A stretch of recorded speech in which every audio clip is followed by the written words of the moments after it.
अस्सलाम वालेकुम। शारिक, आपको मेरी आवाज आ रही है? जी वालेकुम अस्सलाम सर, मुझे आ रही है। आप लोगों का? जी, सब लोगों को आ रही है आवाज। Okay, let us start the session and let me start the session with the vision of Google Developer Student Club. Google vision of Google Developer Student Club is all about helping students to bridge the gap between theory and practices. Students need to find out the solutions of the real world problems for our local society, and basically students are the enabler. So usually what I always say is that every innovative idea most usually in the world comes from the students. So this club is for the students, and in this semester, inshallah, we will be again having more and more sessions, guest speaker sessions, workshops like today, and also soon we'll be also having a Flutter boot camp as well. So during the important thing is that during the session, there will be an attendance sheet that will be circulated on Meet chat repeatedly from time to time to make sure you have to make sure that you mark your attendance during the session, and immediately after the session, attendance sheet will be locked. So you have to mark the attendance on time, and after that, you will also be receiving feedback emails so that you can also tell us about the workshop.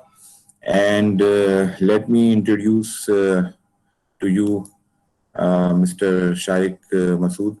And Sharik Masood is a senior software engineer at NetTest, and he is also a Fastian, and he has almost a good experience of 5 years and so. And he is a very good developer, and he has also worked in SoftNet as a software engineer. सो शारिक, आपको मैं आप kindly अपने आप को खुद introduce करवाएं and let's start the session. जी अस्सलाम वालेकुम एवरीवन।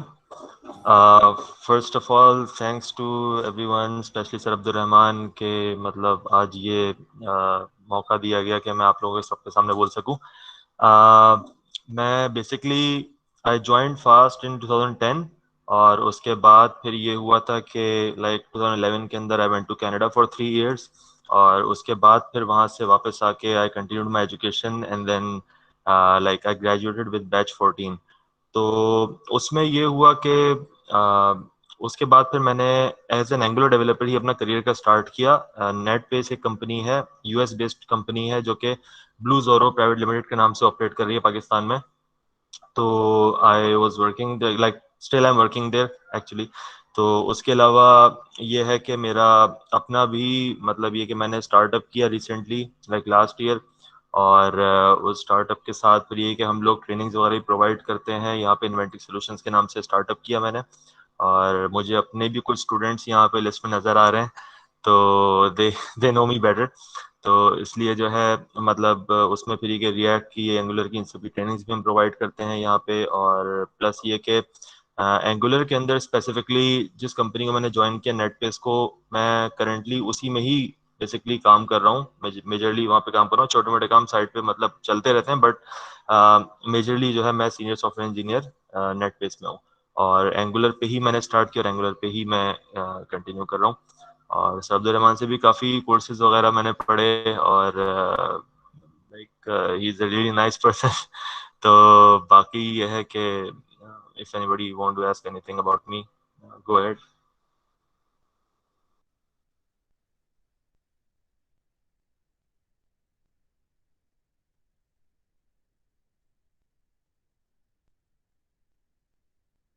अच्छा, कुछ चीज़ें मैं हाईलाइट करना चाहूँगा यहाँ पर। मेरी आवाज़ आ रही है सबको? जी, यस सर। आवाज आ रही। ठीक है। कुछ चीज़ें मैं हाईलाइट करना चाहूँगा जो कि मतलब हम लोग स्पेशली मैं खुद भी लाइक जैसे इंटरव्यूज़ वगैरह हम लोग कंडक्ट करते हैं तो एक चीज़ नज़र आती है। ये बहुत अच्छा इनिशिएटिव है जो गूगल डेवलपर्स क्लब के यहाँ पे फास्ट में लिया गया, क्योंकि हम लोग काफ़ी हद तक फील कर रहे हैं कि ड्यूरिंग द इंटरव्यूज़ और उसके अलावा भी मतलब वैसे हम लोग देखते हैं तो बहुत बहुत जैसे बोलते हैं कि यूनिवर्सिटीज़ जो ग्रेजुएट्स प्रोड्यूस कर रही हैं वो लाइक उस कैलिबर के नहीं है जो पहले हुआ करते थे। तो मतलब फास्ट की मैं बात नहीं करूंगा क्योंकि फास्ट में तो आपको पता है कि मतलब मार्केट में भी आप लोग जब जाएंगे इंशाल्लाह तो आप लोग खुद भी देखेंगे कि फास्ट में कोई भी फास्टियन जब ग्रेजुएट होता है तो he just grabs everything too fast और बहुत जल्दी वो चीजें ग्रिप करके और he just moves to the pace. But usually जो है मतलब ग्रेजुएट्स हमें उस लेवल के मिल नहीं पा रहे हैं। लाइक स्पेशली अगर मैं बात करूं, I don't want two point out any university और एनीथिंग, बट कुछ यूनिवर्सिटीज के मैंने टॉप पोजीशन होल्डर्स 3.9 समथिंग जो जीपीए वाले मैंने उनको इंटरव्यू भी कंडक्ट किए उनके, और उनको ऊप के पिलर्स भी क्लियर नहीं थे।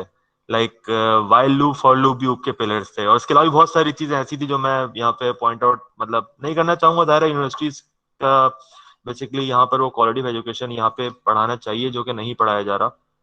तो एक्चुअली मैंने जो बेसिकली हम लोगों ने ट्रेनिंग सेशंस वगैरह स्टार्ट किए वो इसी मोटिव के साथ किए थे कि यहाँ पर हम स्टूडेंट्स को उस तरह से ट्रेन करेंगे। तो और फास्ट ने ये अपॉर्चुनिटी स्टूडेंट्स को ऑलरेडी प्रोवाइड कर दी है तो बहुत ही अच्छा है मेरे हिसाब से कि मतलब ये होना चाहिए, इस तरह के सेशंस होने चाहिए जिसमें टेक्नोलॉजी का पता चले, ताकि जो लोग अपना करियर परस्यू करना चाह रहे हैं स्पेशली लाइक वेब इंजीनियरिंग की तरफ या उसके अलावा अगर मैं बात करूं कि जावा की तरफ या जिस तरफ भी एंड्रॉयड मोबाइल डेवलपमेंट बहुत कुछ हमारे पास फील्ड्स हैं, तो एक करियर वो चूज कर सके। हम लोग यूनिवर्सिटी के टाइम में इवन माई सेल्फ अगर अपनी बात करूं तो हम लोग ये करते थे कि हम ये भी सीख लें ये भी सीख लें ये भी सीख लें, बट हमें कोई गाइडेंस नहीं मिल सकी। तो ये कि सीनियर्स थोड़ा बहुत जो गाइड करते थे हम लोग उस तरह लेके चलते थे। बट ये जो इनिशिएटिव है आई रियली लाइक इट, ये इस तरह से सेशंस होने चाहिए और इससे जो है आप लोगों को एक तो मोटिवेशन मिलेगी, दूसरा ये कि आप लोगों को एक गाइडेंस मिलेगी कि आप लोग किस तरह से अपने करियर पाथ को चूज कर सकते हैं और किस डायमेंशन में करियर परस्यू कर सकते हैं। तो that was it I wanted to say. और सर अगर आप कुछ ऐड करना चाह रहे हैं तो बिल्कुल।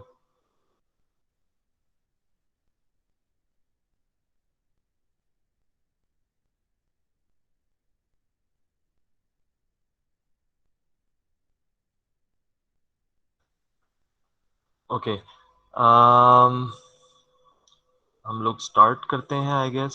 सर स्टार्ट कर दें या फिर? जी शारिक, आप स्टार्ट कर दिए और ठीक है। Let the sharing so that you can share your screen as well. जी। ऑलमोस्ट स्टूडेंट्स जो हैं वो ज्वाइन कर चुके हैं, so we have a good public over here. इंशाल्लाह further will be joining soon as well when you start.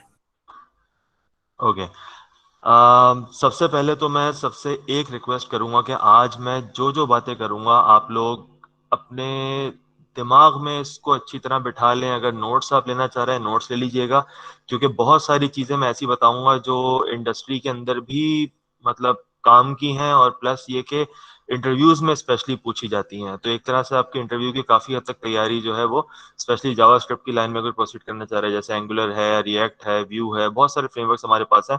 तो JavaScript से रिलेटेड जो लोग आगे करियर परस्यू करना चाह रहे हैं उनके लिए बहुत इंपॉर्टेंट क्लास है ये। और आई वुड रिकमेंड कि आप लोग इस चीज को बहुत मतलब गौर से सुनिएगा। मैं अपनी स्क्रीन शेयर कर लेता हूँ। ठीक है, मेरी स्क्रीन अगर नजर आए तो प्लीज बताइएगा।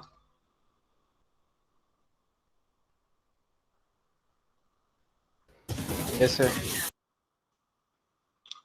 ठीक है, let's start before wasting any more time. हम लोग आज का लेक्चर आप कह सकते हैं या फिर आप ये कह सकते हैं कि आप लोगों के लिए बहुत फायदेमंद चीज़ है। और हम लोग आज स्टार्ट करते हैं। थोड़ा सा मैंने आपको अपना इंट्रोडक्शन दे दिया और सर ने बहुत अच्छा इंट्रोडक्शन करवाया गूगल डीएससी का भी, और इसके अलावा जो है like I am really glad कि वर्कशॉप कंडक्ट हो रही है और इस तरह की और भी कंडक्ट करनी चाहिए हम लोगों को। So let's start. सबसे पहले मैं आप लोगों को ये बताना चाहूंगा जावास्क्रिप्ट ES6 ECMAScript 6 क्या है। ECMAScript 6 तो इस पे मैं थोड़ा सा आपको बताना चाहूंगा।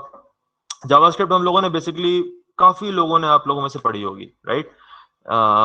लाइक मतलब उसके अंदर आपने प्रोग्राम्स बनाए होंगे, वेबसाइट के साथ आपने इंटरेक्ट किया होगा जावास्क्रिप्ट को यूज करके, बहुत तरीके से आपने यूज की होगी, but that was basic JavaScript.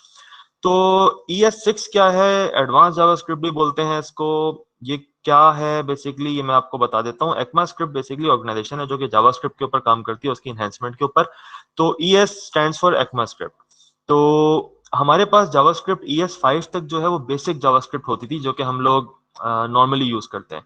ES6 में क्या चीजें नई आई हैं हमारे पास, क्या चीजें मतलब क्या फीचर्स हमें ES6 प्रोवाइड कर रही है, हम इस पे बात करेंगे। बिफोर दैट मैं जावास्क्रिप्ट के बारे में कुछ चीजें बताना चाहूंगा। कुछ मिसकॉन्सेप्शन है लोगों के, कुछ चीजें ऐसी हैं जो आप लोगों को पता होनी चाहिए। तो आप लोगों ने basically obviously Fastians know what threads are, कि थ्रेड्स क्या क्या होते हैं, किस तरह से काम करते हैं। आई गेस सेकंड ईयर में ही आप लोगों को पढ़ा दिया जाता है ये। तो थ्रेड्स की अगर मैं बात करूं तो जावास्क्रिप्ट के बारे में पहला क्वेश्चन जो लोग करते हैं वो ये पूछते हैं कि JavaScript is a single threaded और मल्टी थ्रेडेड। तो इसका आंसर जो है, अगर आप में से किसी को पता है दैट्स रियली गुड, बट ये है कि JavaScript is a single threaded language, एक वक्त में एक थ्रेड काम करता है। तो क्या हम मल्टी थ्रेडिंग इसमें कर सकते हैं? बिल्कुल कर सकते हैं। By default is a single threaded language, but multi threading के लिए हम एसिंक अवेट यूज करते हैं, प्रोमिसेस यूज करते हैं, कॉल बैक फंक्शन यूज करते हैं, उसके अलावा ऑब्जर्वेबल्स यूज करते हैं, बहुत सारी चीजें हम लोग यूज करते हैं इसको एसिंक बनाने के लिए। But by default is a synchronous language, one thread at a time. तो सिंक्रोनस प्रोग्रामिंग भी बोलते हैं इसको, और सिंगल थ्रेडेड भी बोलते हैं। JavaScript is a single thread language. अच्छा, तो ES6 में हमें बहुत सारी नई चीजें प्रोवाइड की गई हैं। अगर मैं बात करूं आपसे जावास्क्रिप्ट के हवाले से, तो ये हमारे पास आ गया। कुछ पॉइंट्स मैं आपसे डिस्कस करना चाहूंगा, ठीक है? और उसके बाद फिर हम लोग आगे बात करेंगे। What is a module? एक मॉड्यूल क्या होता है? आप लोगों ने ऑब्जेक्ट ओरिएंटेड प्रोग्रामिंग की होगी, आप लोगों ने नहीं की तो वो आप लोग इन फ्यूचर करेंगे। तो मैं आपको बता देता हूँ कि हम लोग क्लासेस वगैरह पे काम कर रहे होते हैं, क्लासेस ऑब्जेक्ट के ऊपर। तो बेसिकली मॉड्यूल को एक आप क्लास कंसिडर कर सकते हैं, एक ऐसी क्लास जो अपने पास कुछ वेरिएबल्स रखती है, कुछ फंक्शंस रखती है, और उसको हम एक्सपोर्ट भी कर सकते हैं दूसरे मॉड्यूल्स में, उसे इंपोर्ट करके उसके वो फंक्शंस और वेरिएबल्स यूज भी कर सकते हैं। तो module is itself a package, एक क्लास की तरह आप इसको अज्यूम कर लें कि क्लास के ऐसी चीजें जो कि हम यहाँ एक मॉड्यूल से एक्सपोर्ट करके दूसरे में उसकी चीजें इंपोर्ट कर सकें। तो एक जो पूरा एक कंटेनर हमारे पास होगा वो एक मॉड्यूल होगा। तो दैट इज अ मॉड्यूल। ये हमारे पास ES6 ने इंट्रोड्यूस किया था जावास्क्रिप्ट के अंदर। अच्छा, फिर ES6 ने और क्या इंट्रोड्यूस किया? लेट और const, that is very important. मैं अपने पास आपके सामने अभी मैं टेक्स्ट एडिटर वगैरह कुछ नहीं करूंगा, मैं नॉर्मल नोटपैड को यूज करते हुए आप लोगों को बताऊंगा कि लेट और कॉन्स्ट क्या चीज है। मेरी स्क्रीन पे अगर आप लोग देख लें तो मैं आपको दिखा देता हूँ कि एक चीज हमारे पास होती है कॉन्स्ट। पहले मैं कॉन्स्ट बता देता हूँ। कॉन्स्ट ऐसा है कि अगर मैं जावास्क्रिप्ट में लिखता हूँ कॉन्स्ट x=5, ठीक है? अब मैं इस x की value throughout the program, throughout the module change नहीं कर सकता। That will be constant. मैंने डिक्लेयर कर दी, ये थ्रू आउट द कोड मेरी कांस्टेंट रहेगी। कॉन्स्ट हमें जावास्क्रिप्ट ने ES6 में दिया। Let, that is very important, that is very important. Let का ताल्लुक हमारे स्कोप के साथ होता है। अब आप लोग पूछेंगे स्कोप क्या होता है हमारे पास, राइट? तो किसी भी वेरिएबल या फंक्शन का स्कोप वो होता है जहां से उसे एक्सेस किया जा सके। अच्छा सर, फिर आप मुझे थोड़ा सा एग्जांपल के जरिए भी बता दें। अच्छा, मेरी स्क्रीन में नोटपैड की आई गेस फॉन्ट साइज अगर इंक्रीज मैं करता हूँ तो ज्यादा क्लियर नजर आएगा। ठीक है, ठीक है। तो मैं आपको स्कोप का बता देता हूँ। एक क्लास मेरे पास है, सही है? मैंने क्लास बनाई ABC, ठीक है? और ये क्लास मेरे पास यहाँ से यहाँ तक मौजूद है। हम लोग जावास्क्रिप्ट के अंदर नॉर्मली हम लोग var के साथ चीजें लिखते हैं, वेरिएबल यानी के। और वेरिएबल मैंने x बना दिया, जो चाहे मैं बना दूं वेरिएबल, और उसके बाद उसको कोई वैल्यू असाइन कर दूंगा। मैं x=5 मैंने वैल्यू असाइन कर दी। ये मेरे पास इस ब्लॉक से इस ब्लॉक तक ये वेरिएबल एक्सेस हो सकता है। दैट मीन्स इस वेरिएबल का स्कोप इस पूरी क्लास के अंदर है, ठीक है? तो स्कोप हमारे पास किसी भी वेरिएबल या फंक्शन का वो होता है जहां से उसे एक्सेस किया जा सके। ये इसकी डेफिनेशन है। ये आपसे इंटरव्यू में पूछा जाता है कि व्हाट इज स्कोप, तो आप बता सकते हैं कि जहां से उसको एक्सेस किया जा सके। अच्छा, अब आगे बात करते हैं हम कि लेट फिर क्या हमारे पास करता है। मैं एक कंडीशन लिखता हूं, इफ ट्रू। इफ ट्रू का मतलब ये है कि ये हमारे पास कंडीशन हमेशा चलेगी, ठीक है। अब मैंने यहाँ पर लिखा var a इक्वल्स टू 7 में भी, राइट। तो अब ये हमारे पास, मैं थोड़ा इंडेंट देता हूँ इसको ताकि आप लोगों को और क्लियर हो जाए चीजें, ठीक है।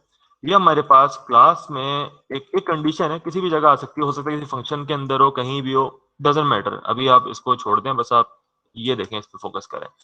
अब इस var को मैं इस इफ ब्लॉक से बाहर भी एक्सेस कर सकता हूं। अगर मैं console डॉट लॉग करूंगा अपने पास a को, मेरे पास आंसर 7 आएगा। क्यों? क्योंकि var हमारे पास ग्लोबल स्कोप हमें प्रोवाइड कर देता है। var हमने डिक्लेयर किया, हम उसे कहीं से भी एक्सेस कर सकते हैं। बट अगर मैं इसको लेट कर दूंगा और फिर मैं console log a करूंगा तो ये देगा a is undefined. That means a हमारे पास डिफाइन ही नहीं है। लेट ने क्या किया? लेट ने इसका स्कोप इस ब्लॉक के अंदर लिमिट कर दिया हमारे पास। इससे बाहर हम इस a को एक्सेस नहीं कर सकते। तो लेट हमारे पास ES6 ने मौजूद, मतलब हमें दिया। अगर मैं यहां पर लिखूंगा var a equals to 3, right. और अब मैं कंसोल लॉग करूंगा, मैं बिल्कुल ये वाला ए, ये वाला गेट कर सकता हूं, ये वाला मैं नहीं कर सकता। लेकिन अगर मैं सेम यही लाइन में अगर यहां पे लिखता हूं इसके अंदर, तो फिर मैं 7 गेट करूंगा, क्योंकि ये इस ए के स्कोप के अंदर मैंने कंसोल लॉग किया है।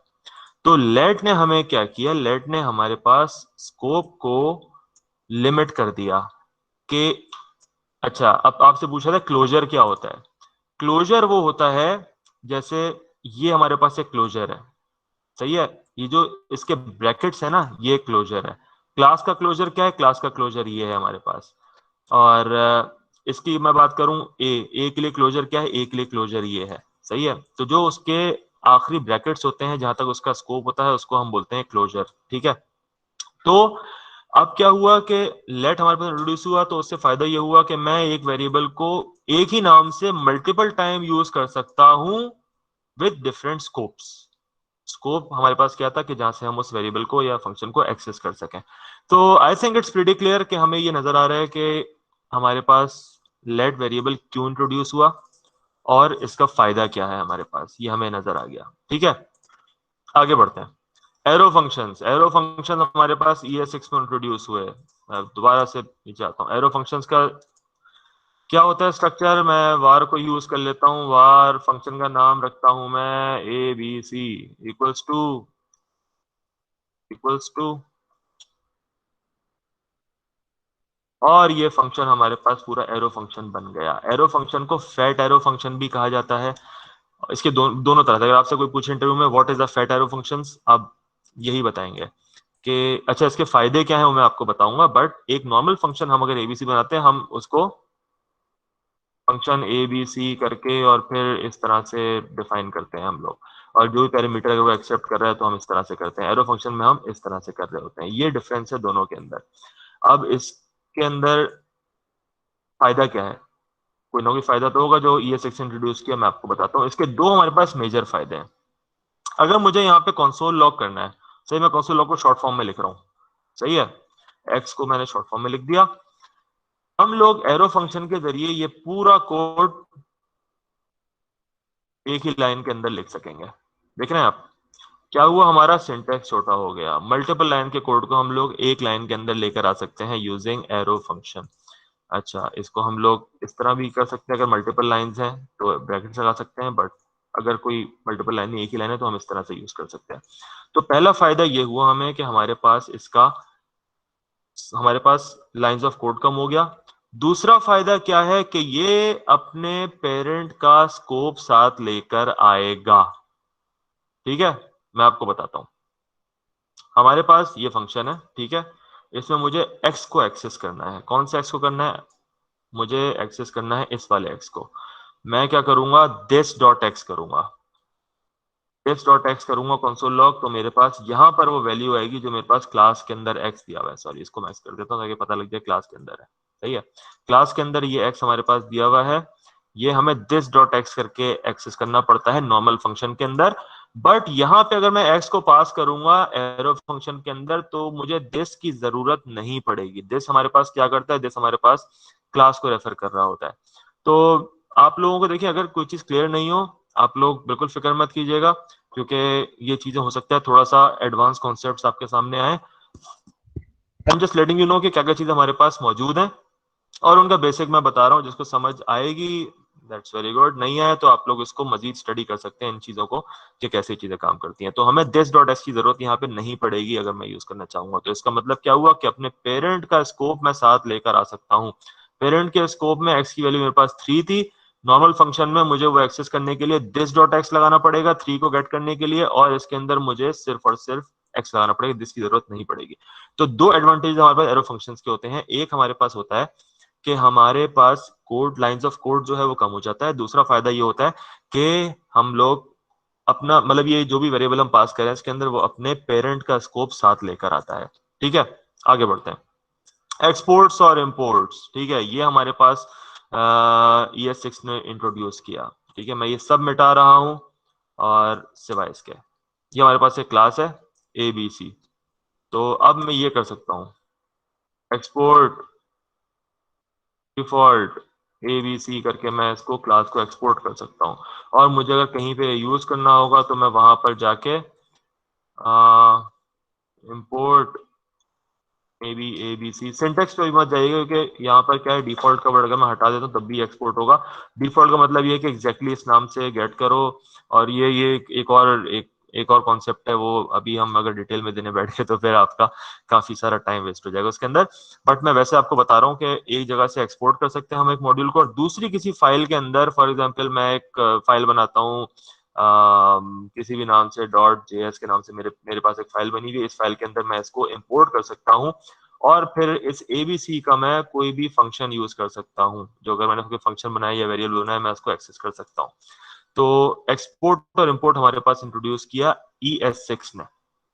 ठीक है, जावास्क्रिप्ट के लिए आप लोग बेसिक बेसिक कॉन्सेप्ट जो है बस आप सुनते रहिए मुझे और अपने दिमाग में बैठाते रहिए। आगे आप लोगों को बहुत सारी चीजें मजीद मालूम होंगी। मॉड्यूल क्या था पता लग गया, लेट और कॉन्स्ट में क्या डिफरेंस था पता लग गया। कॉन्स्ट की वैल्यू चेंज नहीं हो सकती, लेट जो है वो स्कोप तक लिमिट कर देता है उस वेरिएबल को, उसके बाहर नहीं जाने देता, जबकि बाहर हमें ग्लोबल स्कोप कर रहा था। एरो फंक्शन क्या करते थे, एरो फंक्शन हमारे पास लाइंस ऑफ कोड को कम करते थे और दूसरा ये कि अपने पेरेंट का स्कोप साथ लेकर आते थे उसके अंदर पैरामीटर्स। तो हमें क्या होता था कि हमें दिस लगाने की जरूरत नहीं पड़ती थी। ये दो मेजर फायदे हैं इसके। एक्सपोर्ट और इंपोर्ट की एग्जांपल आप ये देख लें। ये हमारे पास दो फाइल्स हैं अलग अलग, person.js, utility.js। यहाँ पर हमने एक नॉर्मल एक समझे कि कांस्टेंट बनाया, ठीक है, इस फाइल के अंदर, और हमने उसको यहाँ से एक्सपोर्ट कर दिया।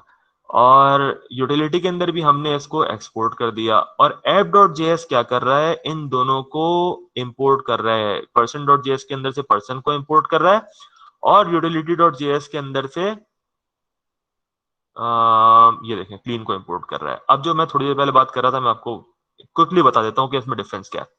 यहाँ पे हमने डिफॉल्ट का वर्ड लगाया हुआ है। डिफॉल्ट का मतलब ये है, डिफॉल्ट का मतलब ये है कि ये पर्सन जो हम लोग यूज कर रहे हैं वो एग्जैक्टली पर्सन के मतलब यहाँ से कुछ भी एग्जैक्टली हमें पर्सन के नाम की जरूरत नहीं। मैं PRS लिखूं यहाँ पे इंपोर्ट करते हैं, मैं यहाँ पे कोई भी नाम लिख दूं, जैसे मेरा नाम शारिक है, मैं शारिक लिख दूं, import Shariq from this file लिख देता हूं मैं, तब भी वो इसको इंपोर्ट कर लेगा, क्योंकि ये फाइल हमें बता रही है कि यहाँ से हमें बाय डिफॉल्ट पर्सन को ही एक्सपोर्ट करना है। ठीक है, जहां पे हम डिफॉल्ट का वर्ड यूज नहीं करते, जहां पे हम डिफॉल्ट का वर्ड यूज नहीं करते वहां पे क्या डिफरेंस आ जाता है हमारे पास कि यहाँ पर हमें एग्जैक्ट नाम देना पड़ता है। अगर मैं यहाँ पे क्लीन यूज कर रहा हूं तो मुझे क्लीन का ही यहाँ पर वर्ड यूज करना है इंपोर्ट करते वक्त, मैं कोई और वर्ड यूज नहीं कर सकता। और या अगर एक फाइल में मल्टीपल चीजें इंपोर्ट हो रही हैं, अब सवाल ये भी पैदा होता है कि ये तो एक ही चीज एक्सपोर्ट कर रही थी, तो मुझे पता था कि यहाँ पे एक ही चीज एक्सपोर्ट मतलब इंपोर्ट होगी, मैं कुछ भी इंपोर्ट करूँ इस फाइल से ये चीज इंपोर्ट हो रही है, बट यहाँ पर दो दो चीजें एक्सपोर्ट हो रही हैं इस फाइल से। अब कौन सी चीज क्या है उसको आइडेंटिफाई करने के लिए हम लोग ये कर्ली ब्रेसेस लगाते हैं जो बताते हैं कि भाई इस नाम की चीज ही यहाँ पे इंपोर्ट करो। तो ये स्लाइड्स मैं सर से शेयर कर लूंगा, आप लोग बाद में जो है इस चीज को थोरली देख सकते हैं। आगे बढ़ते हैं।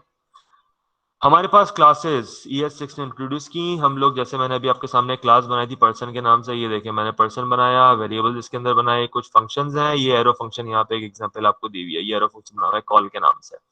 अच्छा, फिर मुझे ये यूज करना होगा, तो मैंने क्या किया कि इस क्लास का एक ऑब्जेक्ट बनाया माय पर्सन के नाम से, और माय पर्सन डॉट कॉल करके मैं इस फंक्शन को यूज कर सकता हूँ। ये क्लास है, ये इसका ऑब्जेक्ट है, और इस ऑब्जेक्ट के अंदर डॉट करके मैं कोई भी फंक्शन या वेरिएबल यूज कर सकता हूँ। ये फंक्शन था, ये वेरिएबल था। फंक्शन यूज करने के लिए मैं डॉट कॉल किया, वेरिएबल यूज करने के लिए मैंने dot my person dot name किया, तो मेरे पास इसका नाम मैक्स प्रिंट हो जाएगा।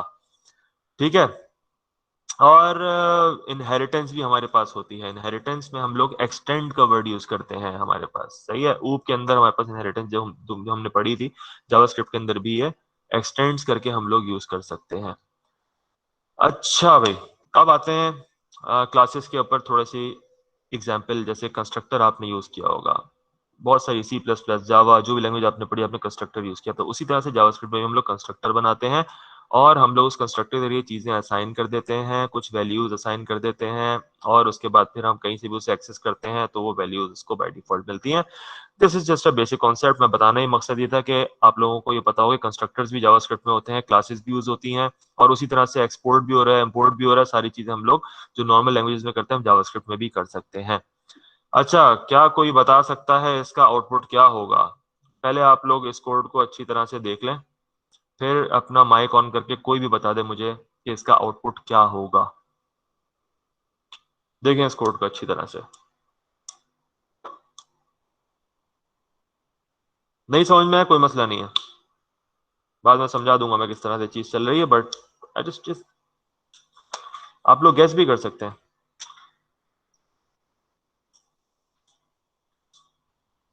Max and female, because super लगा हुआ उसके अंदर, तो वो लाइक ग्लोबली एक्सेस कर लेगा उसे, ठीक है, ग्लोबली चेंज कर देगा उसे। ठीक है, ठीक है। Anybody else?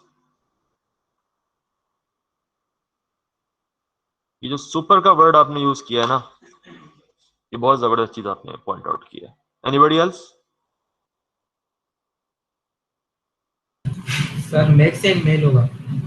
Max and mail होगा, ठीक है। दो डिफरेंट ओपिनियन हमारे पास आ गए। Anybody else? सर ठीक है, मैक्स एंड फीमेल होगा सर। ठीक है। बहुत सारे लोग मैक्स और फीमेल। अच्छा, अगर ये मेरा कोई स्टूडेंट बोल रहा है ना तो उसको ये मैं बता चुका हूँ सब चीजें, बट ये है कि आवाज से मुझे लगा था। खैर, बात करते हैं इस पे। ये मैक्स और फीमेल होगा, ये क्यों होगा ये मैं आपको बताता हूँ। पहली चीज तो ये कि हमारे पास एक क्लास है ह्यूमन, ठीक है, और दूसरी क्लास हमारे पास है पर्सन, जो कि इनहेरिट हो रही है ह्यूमन से। मैंने अभी थोड़ी देर पहले बताया था कि एक्सटेंड हमारे पास इनहेरिटेंस का काम कर रहा होता है। अच्छा, सुपर क्या करता है? सुपर अपने पेरेंट का कंस्ट्रक्टर साथ लेकर आता है, सही है। अगर हम सुपर यहाँ पे नहीं लगाएंगे तो हो सकता है वो अनडिफाइंड दे दे, क्योंकि यहाँ पे मौजूद नहीं है। बट अगर पेरेंट कंस्ट्रक्टर वो लेकर आ गया, उसको पता है कि यहाँ पर एक जेंडर एग्जिस्ट करेगा जिसको मैं ओवरराइड करके फिर यहाँ पे फीमेल कर रहा हूँ, ठीक है। तो फिर क्या हुआ, दिस डॉट नेम जब हमने प्रिंट किया, this dot print my name और प्रिंट जेंडर, तो प्रिंट माई नेम ने क्या किया, दिस डॉट नेम हमने किया, तो दिस डॉट नेम में हमारे पास मैक्स आ गया। ये तो प्रीटी क्लियर है। प्रिंट जेंडर के अंदर मेल क्यों नहीं था, फीमेल क्यों नहीं थी, मैं आपको बता देता हूँ। ये अपना कंस्ट्रक्टर साथ लेकर आया, ये वैल्यू साथ लेकर आया अपने साथ, और उसके बाद उसने उसका जेंडर की वैल्यू चेंज कर दी, इसलिए यहाँ पर मैक्स और फीमेल प्रिंट हो रहा है। तो जिसने भी ये आंसर किया था, स्पेशली सुपर वाला वर्ड जिसने बोला था, हेड्स ऑफ टू यू, आप सही ट्रैक पर हैं। आप इसको कंटिन्यू रखें चीजों को समझने की। अच्छा, आगे बढ़ते हैं।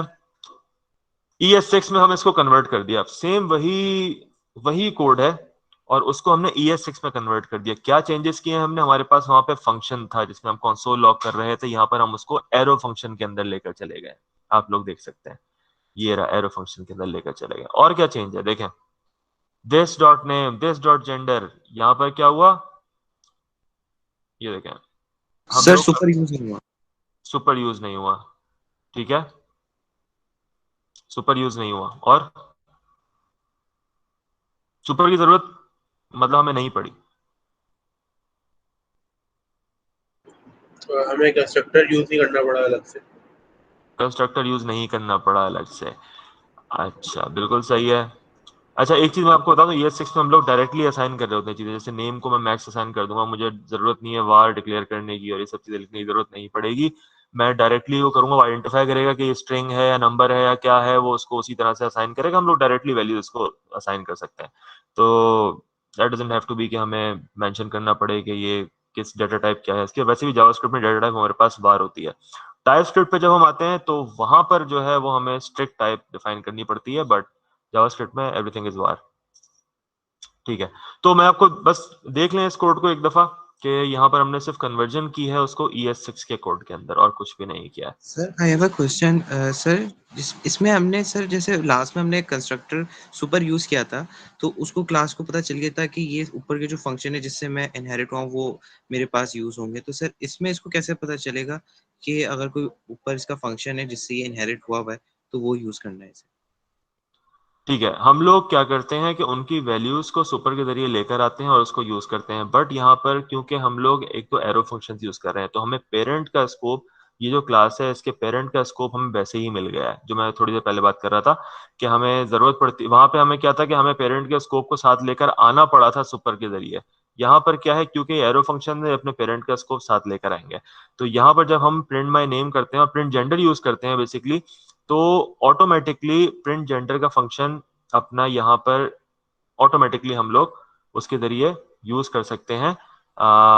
लाइक हमें जरूरत नहीं पड़ती दिस लगाने की। अगर हम इसको नॉर्मल फंक्शन बनाएंगे तो हमें यूज पड़ेगा कि हमें उसका मतलब ये पेरेंट को हम किस तरह से एक्सेस कर रहे हैं और फिर उसकी वैल्यूज लेकर आ रहे हैं, हमें जरूरत पड़ेगी। बट ES6 के अंदर हमें इसकी जरूरत नहीं पड़ती है, हम लोग डायरेक्टली इसको एक्सेस कर सकते हैं बिकॉज ऑफ एरो फंक्शंस। ये चीज हमारे पास है। अच्छा, फिर जावास्क्रिप्ट के अंदर हमारे पास कुछ चीजें हैं, spread operator, rest operator, destructuring. Spread operator और रेस्ट ऑपरेटर, इन दोनों की अगर मैं बात करूं, ES6 ने इंट्रोड्यूस किया, मिलती जुलती चीजें। ऑपरेटर्स आप लोगों को सबको पता है, असाइनमेंट ऑपरेटर्स होते हैं हमारे पास बहुत तरह के ऑपरेटर्स होते हैं। स्प्रेड ऑपरेटर और रेस्ट ऑपरेटर होते किस तरह के हैं, आप लोगों को जिसको पता है वो खामोश रहिएगा, बाकी सबको बता देता हूँ। डॉट डॉट डॉट, बस हो गया स्प्रेड ऑपरेटर। अब आप लोग सोच रहे होंगे ये कैसा ऑपरेटर है, स्प्रेड ऑपरेटर, रेस्ट ऑपरेटर, इसको यूज किस तरह से करते हैं? तो इसका यूजेज भी आपको बता देता हूं मैं कि स्प्रेड ऑपरेटर करता क्या है, रेस्ट ऑपरेटर करता क्या है। स्प्रेड ऑपरेटर हमारे पास क्या करता है कि एक एरे अगर हमारे पास मौजूद है और उसके अंदर हमें कुछ मजीद एलिमेंट्स ऐड करने हैं तो हम स्प्रेड ऑपरेटर के जरिए उसको यूज कर सकते हैं।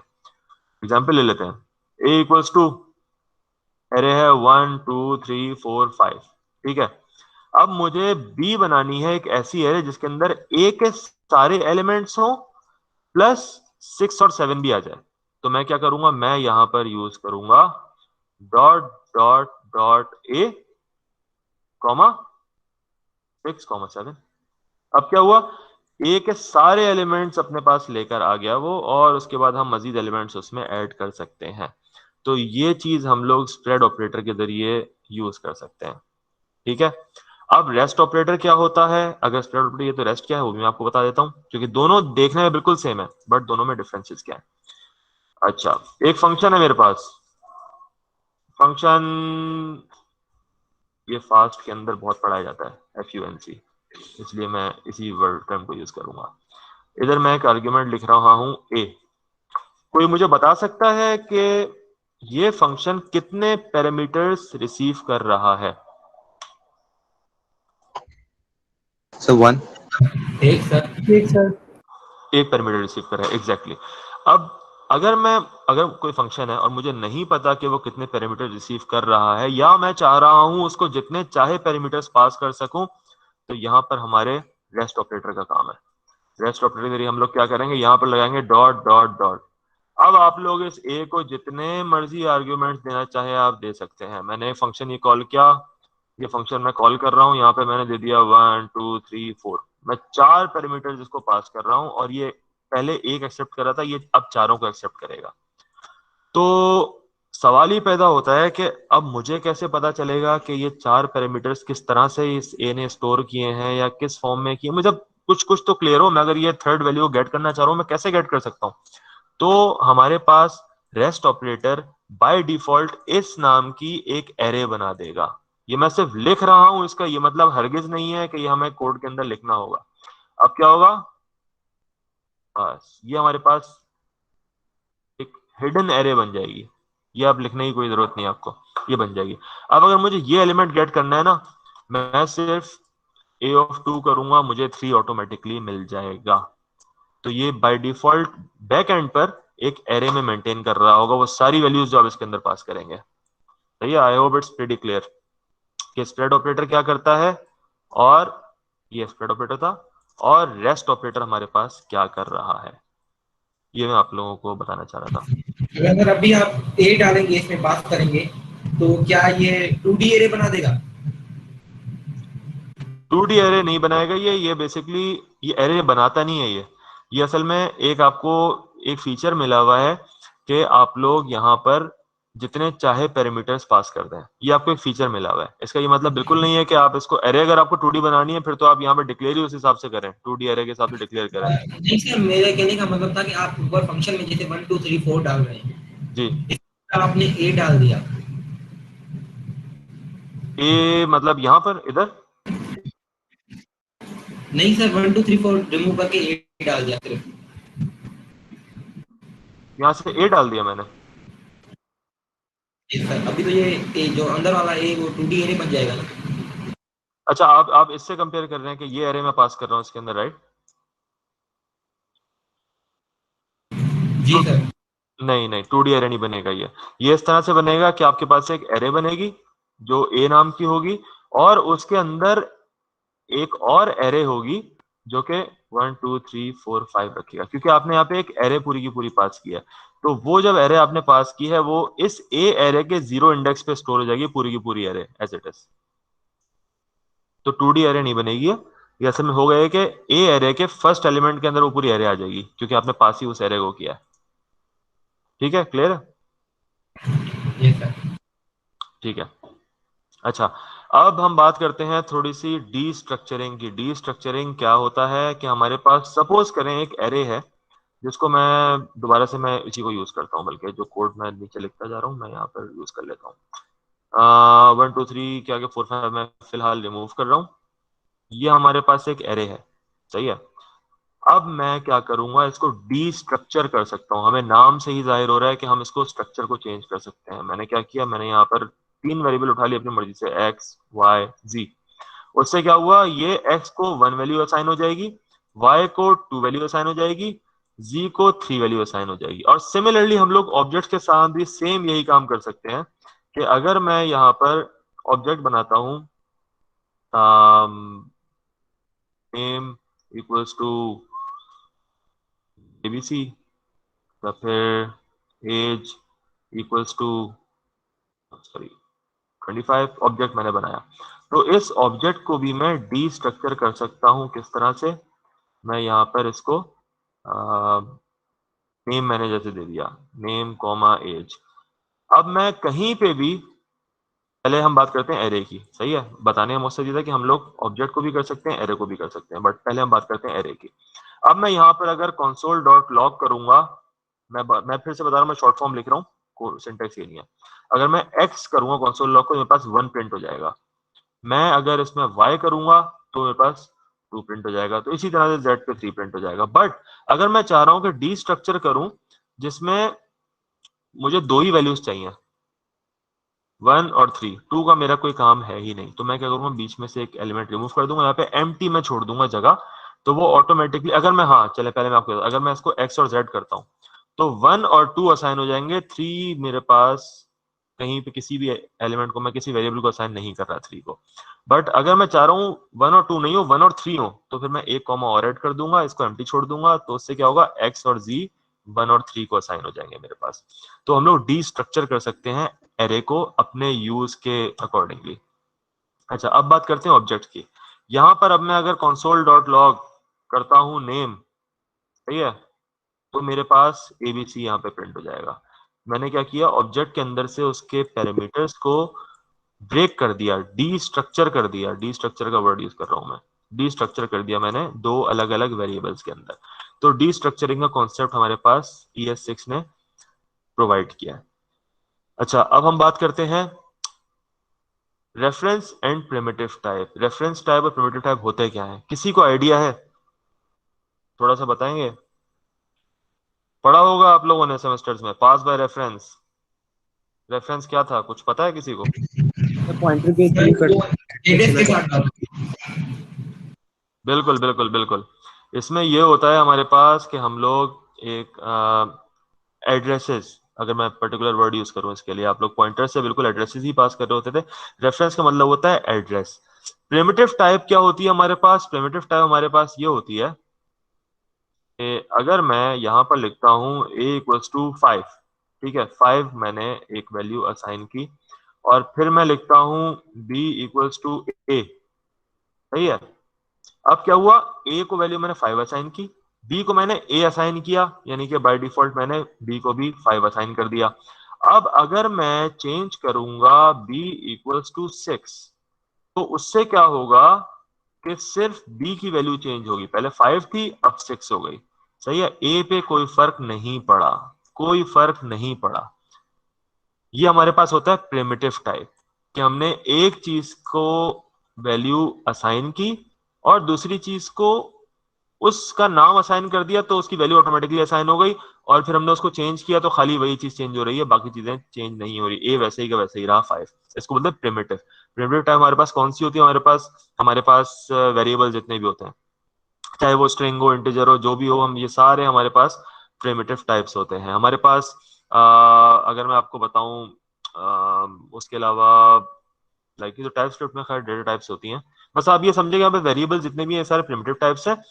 एरे और फंक्शंस, ये दोनों हमारे पास रेफरेंस टाइप हैं। अब मैंने क्या किया, मैंने ए को एक एरे असाइन की हुई थी, और मैंने बी को ए के बराबर रखा, और बी को मैंने वैल्यूज चेंज कर दी, बी की 6 और 7 कर दिया मैंने।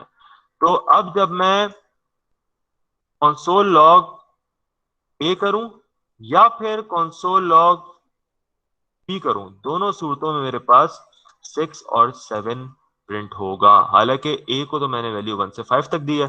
तो जावास्क्रिप्ट ये बोलती है कि एरेज और ऑब्जेक्ट्स हमारे पास प्रिमिटिव टाइप नहीं होते, रेफरेंस टाइप होते हैं। ए को जब मैंने यहाँ पे बी को असाइन किया था, तो ए का एड्रेस बेसिकली बी को असाइन कर दिया था। अब उस एड्रेस पे मैं अगर कोई नई चीज डालता हूं तो ऑनेस्टली वो मतलब बाय डिफॉल्ट वो ए की वैल्यू को चेंज करेगी, वो बी को चेंज नहीं करेगी। तो ये दो चीजें हमारे पास हैं, बाय रेफरेंस, बाय प्रिमिटिव, जो कि जावास्क्रिप्ट की बहुत जरूरी है। आपसे इंटरव्यू के दौरान ये पूछा जाएगा कि बताएं इसका आउटपुट क्या होगा, तो आपको पता होना चाहिए कि ये जो असाइनमेंट वगैरह हो रही है ये प्रिमिटिव टाइप है या रेफरेंस टाइप है। एरे और ऑब्जेक्ट्स रेफरेंस टाइप है, और नॉर्मल वेरिएबल्स वगैरह जो हमारे पास प्रिमिटिव टाइप्स होते हैं, ठीक है। अच्छा, नल भी प्रिमिटिव टाइप है अगर मैं बात करूं तो। आगे बढ़ते हैं। एरे फंक्शंस, हमारे पास जावास्क्रिप्ट में बहुत सारे एरे फंक्शंस हैं, इसकी डेप्थ में मैं नहीं जाऊंगा, आप लोगों को बस थोड़ा थोड़ा मैं ऊपर ऊपर से बता देता हूँ क्या है। अब ये हमारे पास एक एरे है ए, तो मैं ए डॉट कोई भी फंक्शन यूज कर लेता हूँ। पुश पॉप तो सबने किया हुआ है ना, चले पुश कर देता हूँ। ए हमारे पास ये थी एरे, बाकी सब मैं मिटा रहा हूँ। ए हमारे पास 1 से 5 तक थी। ए डॉट पुश करके अगर मैं इसको 6 इसके अंदर करूंगा, तो क्या होगा कि हमारे पास जो ए की नई वैल्यूज बनेंगी वो हमारे पास उसके अंदर 6 भी ऐड हो जाएगा। तो ये एक एरे का फंक्शन है जो जावास्क्रिप्ट हमें प्रोवाइड करता है, बिल्ट इन फंक्शन, सही है। हमें जरूरत नहीं पड़ी एक नई एरे बनाएं और उसका साइज बढ़ाएं और फिर उसके अंदर एक और वैल्यू को असाइन करें, लास्ट वैल्यू को, बाकी सबको करें, इतना लंबा काम हमें नहीं करना पड़ा। हमने सिर्फ एक बिल्ट इन फंक्शन यूज किया। इस तरह के बहुत सारे बिल्ट इन फंक्शन हमारे पास हैं, जिसमें सबसे कॉमन क्या है, मैप। एरे पे हम चीजें मैप कर सकते हैं। मैप से एक तरह से लूप वाला काम हो रहा होता है, ज्वाइन कर सकते हैं दो एरेज को हम लोग। स्प्लाइस और स्लाइस, इनका डिफरेंस बहुत क्रिटिकल है, बहुत सारे लोग कंफ्यूज होते हैं। स्प्लाइस क्या होता है, स्लाइस क्या होता है, इस पर हम बात अभी करते हैं। पुश और पॉप सबको पता है। पुश का मतलब है कि एलिमेंट ऐड कर दो, पॉप का मतलब है कि एलिमेंट निकाल दो। स्लाइस स्लाइस पे हम लोग आते हैं, शिफ्ट एंड शिफ्ट की बात करते हैं। शिफ्ट क्या करता है कि अगर मैं ए डॉट, मुझे शिफ्ट करने के लिए किसी वैल्यू की जरूरत नहीं है, अगर मैं ए डॉट शिफ्ट करता तो मेरे पास ये ए पुरानी एरे थी मेरे पास, उसमें क्या होता, मेरे पास एरे से पहला एलिमेंट, देखें स्टैक और क्यू का कॉन्सेप्ट आपको पता है। स्टैक हमारे पास होता है लास्ट इन फर्स्ट आउट, यानी कि जो लास्ट में इन हुआ वो सबसे पहले बाहर हुआ था पॉप करने पर, ऐसे ही हुआ था बिल्कुल। उसी तरह से क्यू में हमारे पास क्या होता है, first in first out. FIFO LIFO बोलते हैं इनको हम लोग बेसिकली। तो फर्स्ट इन, यहाँ पर शिफ्ट का काम हमारे पास क्यू वाला काम कर रहा होता है, पुश और पॉप स्टैक का काम कर रहे होते हैं, शिफ्ट और अनशिफ्ट हमारे पास क्यू का काम कर रहा होता है। ए डॉट शिफ्ट जब मैं करूंगा मेरे पास पहला एलिमेंट रिमूव होगा ऐसे।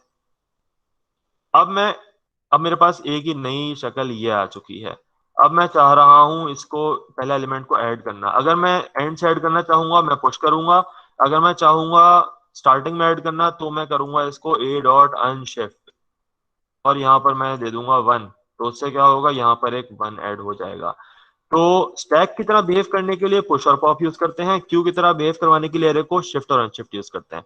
स्प्लाइस और स्लाइस हमारे पास दो मिलती जुलती टर्म्स है। स्लाइस बेसिकली एरे को तोड़ देती है सब एरेज के अंदर, जिसको हम लोग आगे यूज कर सकते हैं। स्प्लाइस क्या करता है, स्प्लाइस के जरिए हम एरे के बीच में से एक एलिमेंट निकाल सकते हैं, एक एलिमेंट निकाल के दो एलिमेंट ऐड कर सकते हैं बीच में किसी भी जगह से।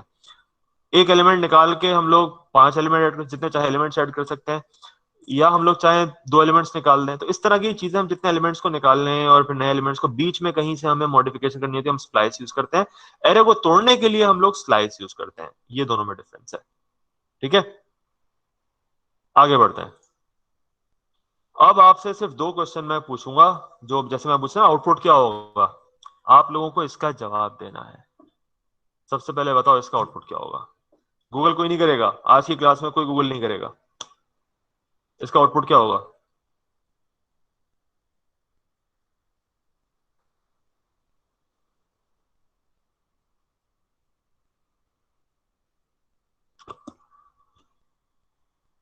सर हे एमी। हे एमी, सही है। और कोई? सर हे सॉरी, आवाज मिक्सअप हो रही है, थोड़ा बताइए। सर हे एमी प्रिंट होगा सर। हे एमी प्रिंट होगा, सही है। और कोई डिफरेंट ओपिनियन रखता है जो बोल रहा हो कि मैं हे आर्नल्ड बोलूंगा?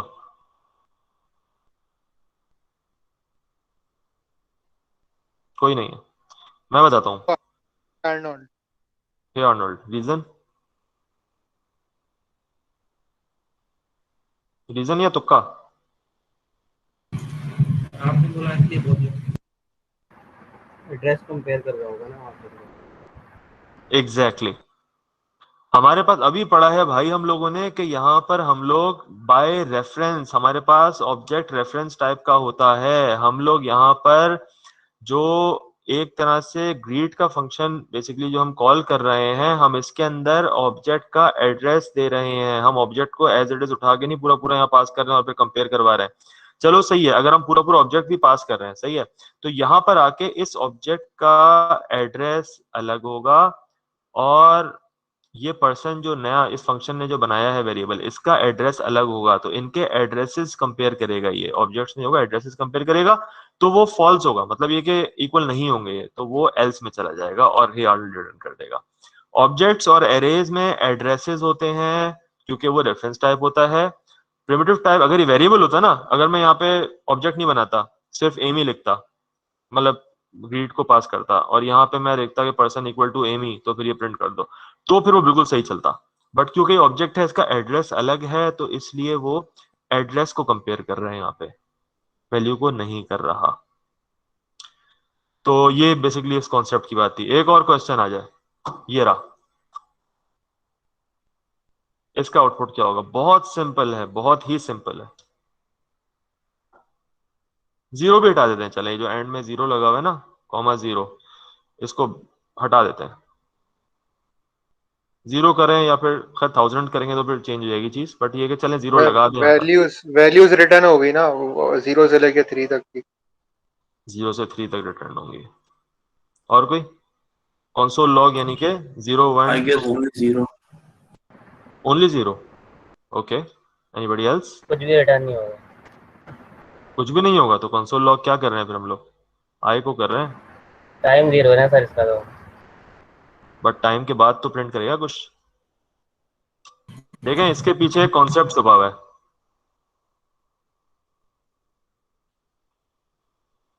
चले मैं बता देता हूँ। हमारे पास यहाँ पर प्रिंट होगा 3 3 3 3, 4 दफा प्रिंट होगा 3।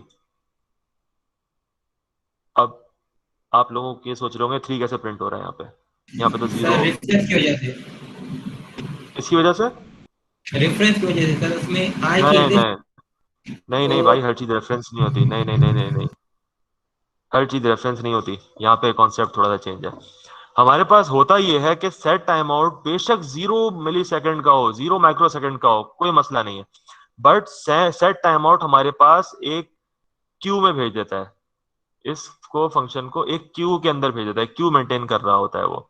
तो जब वो क्यू के अंदर जाता है और उस क्यू से लेकर आता है वैल्यू को प्रिंट करने के लिए, कंसोल लॉग करने के लिए, तब तक हमारा लूप 4 दफा घूम चुका होता है और उसकी वैल्यू 3 हो चुकी होती है। तो जब वो जाता है टाइम आउट वहां से, अब मैंने सेट टाइम आउट 0 रखा हुआ है, वो क्यू में गया, उसने देखा 0 सेकंड है, वापस जाना है मुझे, वापस आ गया वो, वापस आके जब वो प्रिंट करेगा तब तक हमारा लूप जो है वो 3 तक जा चुका होगा और फिर वो कंसोल लॉक कर देगा 3 को। इसी तरह से दूसरा वाला भी इस तरह से जाएगा, तीसरा भी इस तरह से जाएगा, मतलब हर बार 3 ही प्रिंट होगा। अगर मैं सेट टाइम आउट नहीं रखता और सिर्फ कंसोल लॉक करता तो फिर ये 0 1 2 3 प्रिंट होता, मगर सेट टाइम आउट क्या करता है, अपने पास एक क्यू मेंटेन करता है, जिसकी वजह से थोड़ा सा एक डिले आता है। बेशक 0 है वो डिले, मगर सिस्टम के लिहाज से एक डिले है, स्टिल एक डिले है वो, तो लूप हमारा और तेज चल रहा है, इसलिए वो 3 3 3 करके प्रिंट करता है। ये भी पूछा जाता है इंटरव्यू के अंदर, नोट कर लो भाई, set time out Q maintain कर रहा है, सब चीजें, ये सब जो मैं बता रहा हूँ। अच्छा भाई, अब आते हैं थोड़ा सा हम लोग type script versus JavaScript. Type script पढ़ाने नहीं आया मैं आप लोगों को, मैं आप लोगों को सिर्फ ये बता रहा हूं कि जावास्क्रिप्ट के अंदर टाइप स्क्रिप्ट बहुत बड़ी दुनिया है। जावास्क्रिप्ट जो है ना, जावास्क्रिप्ट के अंदर हम लोग हर चीज वार डिक्लेयर करते हैं, टाइप स्क्रिप्ट के अंदर हम लोग डेटा टाइप्स लेकर आ जाते हैं। टाइप स्क्रिप्ट के अंदर इसके अलावा भी बहुत सारी चीजें होती हैं, कुछ फंक्शंस होते हैं, कुछ बहुत सारी चीजें होती हैं, मैथमेटिकल ऑपरेशन होते हैं जो जावास्क्रिप्ट में हमारे पास नहीं होते। तो जावास्क्रिप्ट का सुपर सेट बोल सकते हैं हम टाइप स्क्रिप्ट को। अब सर आप ये पूछ रहे हैं सुपर सेट होता है, सुपर सेट होता क्या है? सुपर सेट का मतलब ये है कि जावास्क्रिप्ट इस टाइप स्क्रिप्ट का पार्ट है, इसके अंदर आती है। इसके अलावा भी टाइप स्क्रिप्ट में बहुत सारी चीजें, जावास्क्रिप्ट टाइप स्क्रिप्ट का पार्ट है और टाइप स्क्रिप्ट के पास इसके अलावा भी बहुत सारी चीजें हैं। ये देखें डायग्राम, क्लियर हो जाएगा। ES5, मैंने थोड़ी देर पहले क्या बताया कि ES5 के अलावा बहुत सारी चीजें ES6 के अंदर आई हैं। तो ES5 वाली सारी चीजें तो होंगी ही होंगी, उसके अलावा कुछ चीजें और होंगी ES6 के अंदर। सिमिलरली टाइपस्क्रिप्ट के अंदर ES6 वाली यानी कि जावास्क्रिप्ट ES6 वाली सारी की सारी चीजें होंगी, पूरी की पूरी जावास्क्रिप्ट होगी, उसके अलावा भी चीजें होंगी टाइपस्क्रिप्ट के अंदर। तो ये डायग्राम क्लियर कर रही है कि जावास्क्रिप्ट जो है वो टाइपस्क्रिप्ट का पार्ट है, टाइपस्क्रिप्ट जो है वो जावास्क्रिप्ट का सुपर सेट है। सही है। अच्छा, अब हम बात करते हैं, अब हम असल चीज पर आते हैं। यह तक तुम जावास्क्रिप्ट की बातें कर रहे थे। जावास्क्रिप्ट की बातें अगर मैं आपसे थोड़ा सा मैं और एक दफा रिकैप करता हूँ, क्विक रिकैप करता हूँ मैं, सही है। जावास्क्रिप्ट सिंगल थ्रेडेड है, मल्टी थ्रेडेड है? जावास्क्रिप्ट है सिंगल थ्रेडेड। तो क्या हम उसे मल्टी थ्रेडिंग नहीं कर सकते? हम बिल्कुल कर सकते हैं मल्टी थ्रेडिंग। हम लोग उसके लिए प्रोमिसेस यूज करते हैं, एसिंग अवेट यूज करते हैं, ऑब्जर्वेबल यूज करते हैं उसके लिए, उसके अलावा कॉलबैक फंक्शंस यूज करते हैं। अच्छा, तो एक सेकंड में चलें, सही, यहाँ पे हमने कोई एग्जांपल दी भी नहीं है उसकी। तो हम लोग खैर उसको एसिंक्रोनस कर सकते हैं, यानी कि मल्टी थ्रेडिंग उसके अंदर हम लोग कर सकते हैं। बाय डिफॉल्ट वो सिंगल थ्रेडेड है।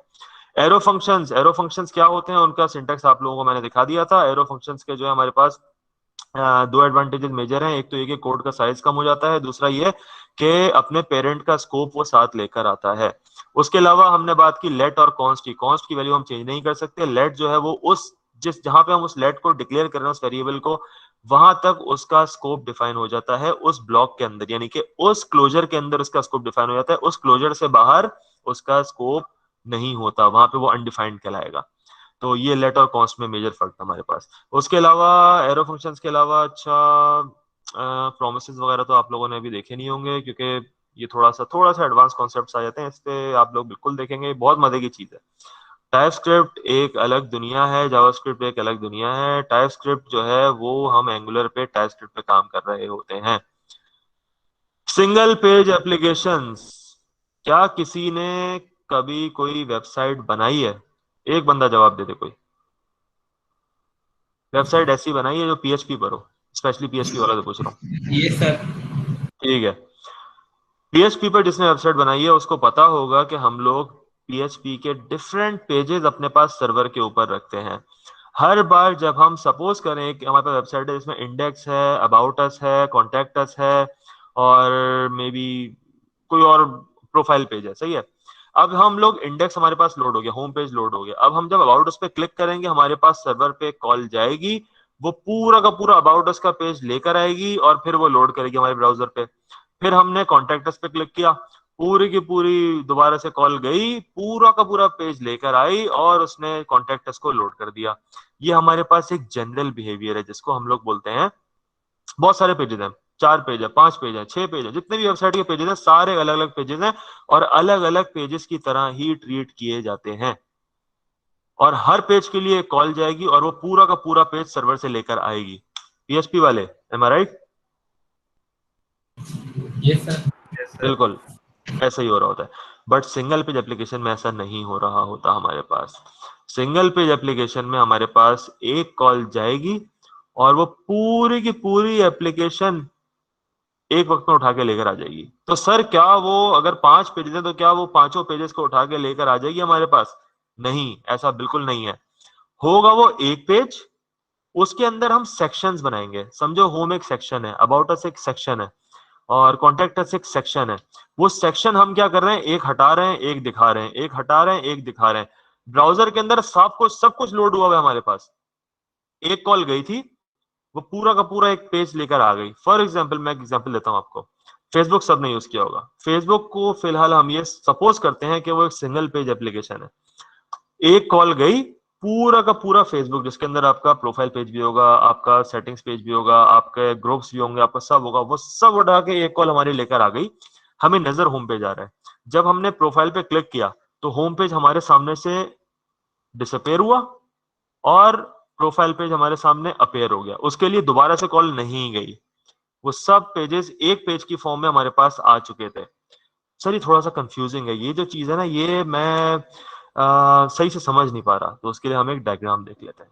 ये देखें, राइट साइड पे हमारे पास ट्रेडिशनल वेब एप्लीकेशन है जिसकी मैं बात अभी कर रहा था। पेज लोड हुआ और उसके बाद फिर पेज 1, पेज 2, पेज 3, पूरे पूरे पेजेस आते हैं और पूरे पेजेस रिफ्रेश होते हैं। ये हमारे पास एक ट्रेडिशनल वेबसाइट है।